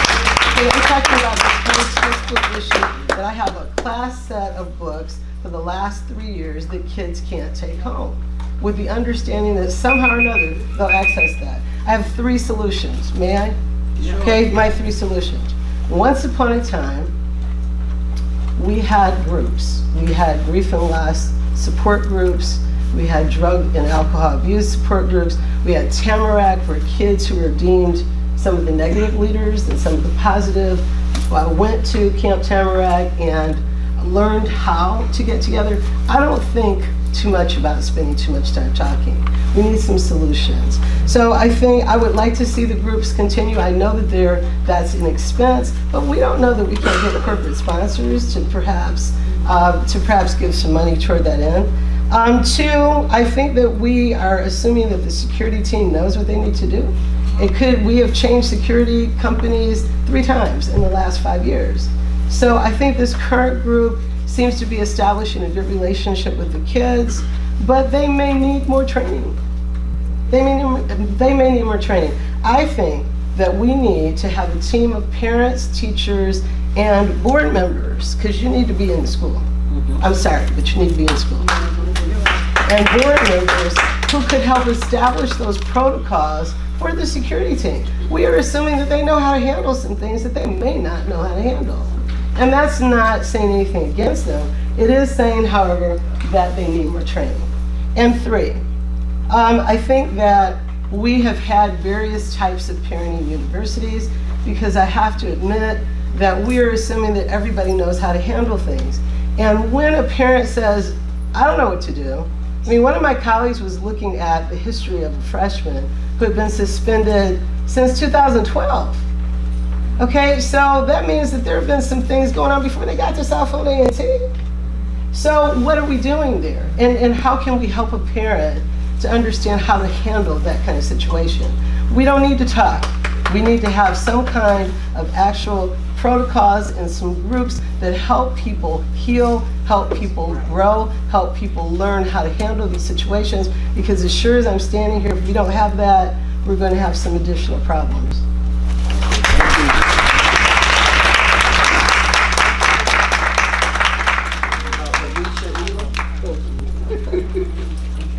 Alicia? That's it. And Tamika Miller?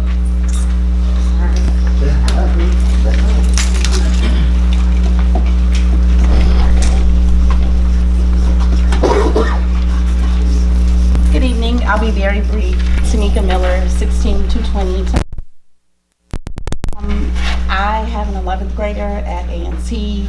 I have an 8th grader at University Middle. I'm anticipating bringing her to A&T next year, but I did speak with Mr. Joyce because of some of the concerns. I won't bore any of you with, or not bore, but won't even discuss all of the issues because they're the same issues that a lot of the other parents have. But I will say that I am a parent who is very much so involved. Mr. Joyce can attest to that. I always have been since my children were over at Adler. I'm not the type of parent that this young lady spoke of, you know, because I don't send foolishness to school, and I will not allow it to be done in the school. Amen. So that's my issue, or that's my concern. But one thing that maybe we can do to help the fighting is maybe we can have some type of groups with a teacher, maybe another mediator, and then if we hear of some issues that are going on, maybe there can be some type of anonymous messages or something that's given to the schools, and let both groups, if there's two groups of kids, come in, hash it out, and let everybody be able to say whatever it is they want to say, however it is they want to communicate it. Let them say that. I mean, we can start with that to get them in there. And I know that Ebony was telling me that it used to be some program in Southfield Public Schools called PPO Or something like that. or something like that. You just to hash it out. You can say whatever you wanted to Positive say. peer influence. It was And very- so It was very effective. maybe that can happen. I mean, recently I had to speak with Mr. Solomon over at A&T about some issues that some young ladies have with my daughter. And she's not that type of child. I'm not that kind of parent who says what she won't do because she is 16. However, you know, I monitor social media and I threaten them a lot because don't have me looking crazy. But I tried to get in front of everything and was not very successful at it, you know, and that's because I couldn't get a phone call back from Mr. Solomon. I eventually had to come up here and, you know, was told I had to wait because it was evaluations and things like that, teacher evaluations. I get it. I did end up speaking with him, but again, I was trying to be active. This situation could have went far left, but because I was getting a lot of pushbacks from, you know, me calling, you know, thankfully, I had the time and the opportunity to come up and speak with him, but I just need the board to listen to the parents. Seriously, you have to listen. I understand all the red tape and everything that you guys have to do, but you really have to listen to us because sometimes we're making some sense in what we're saying because we are talking to our kids. I'm sure that the parents in here are talking to their kids. The ones who aren't here.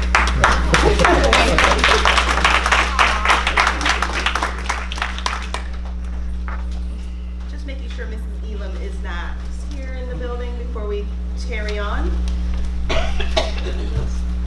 And so that takes us right into for the good of the order. And that's everybody. Yeah, that's everyone. Yeah. I'll go first.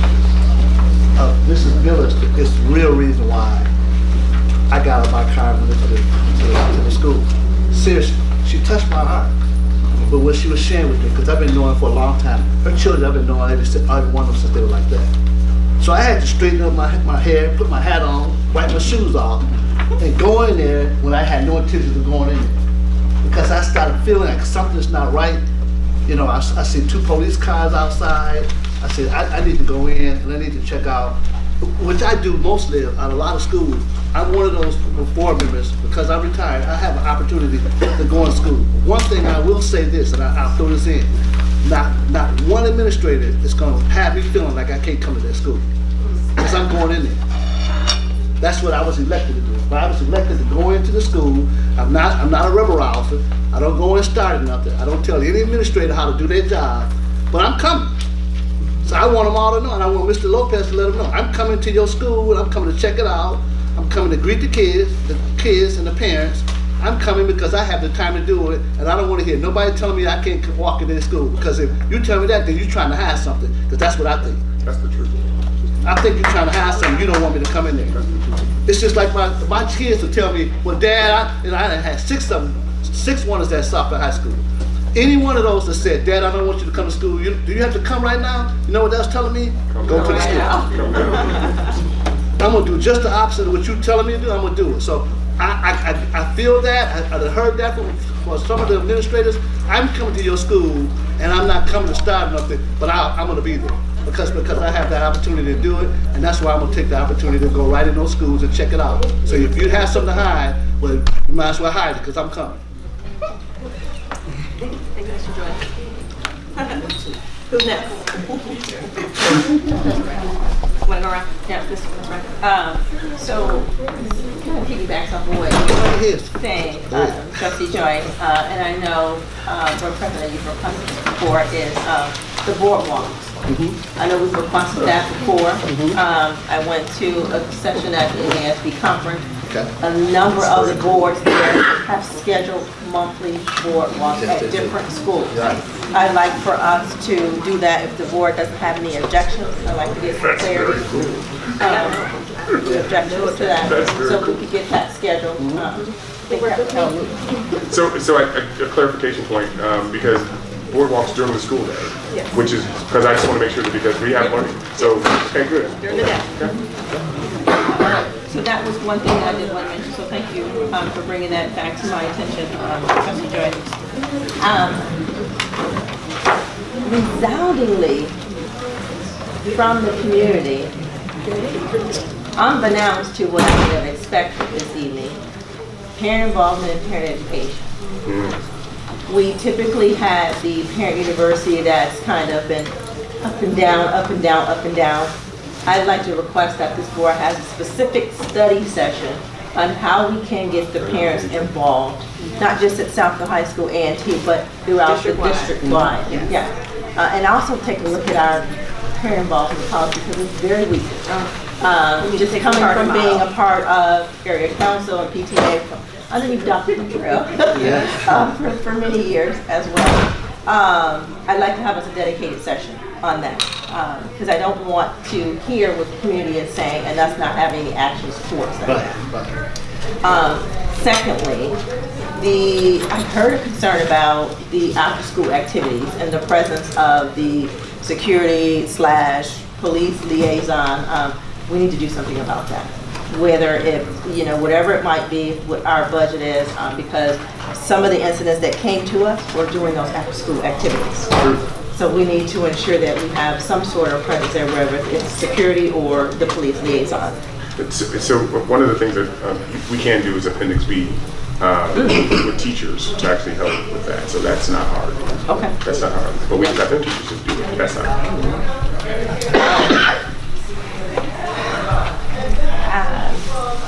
Little alarming to hear one of our teachers talk about the teacher-student ratio. I know we have the ratio, and it's been reduced. So that was early on.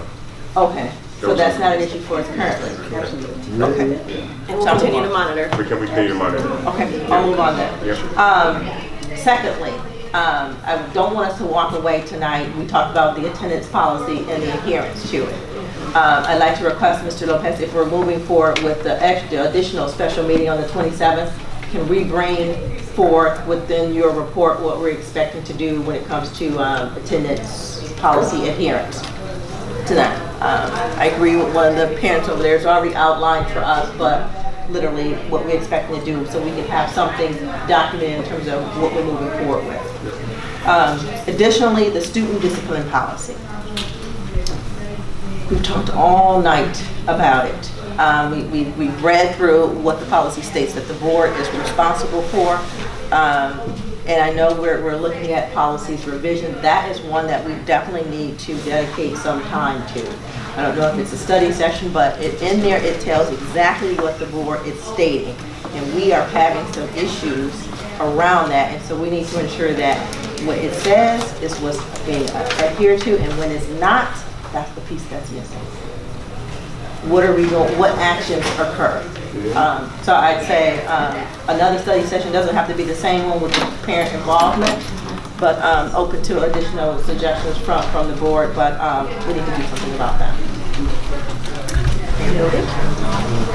Okay, I just have something to say here.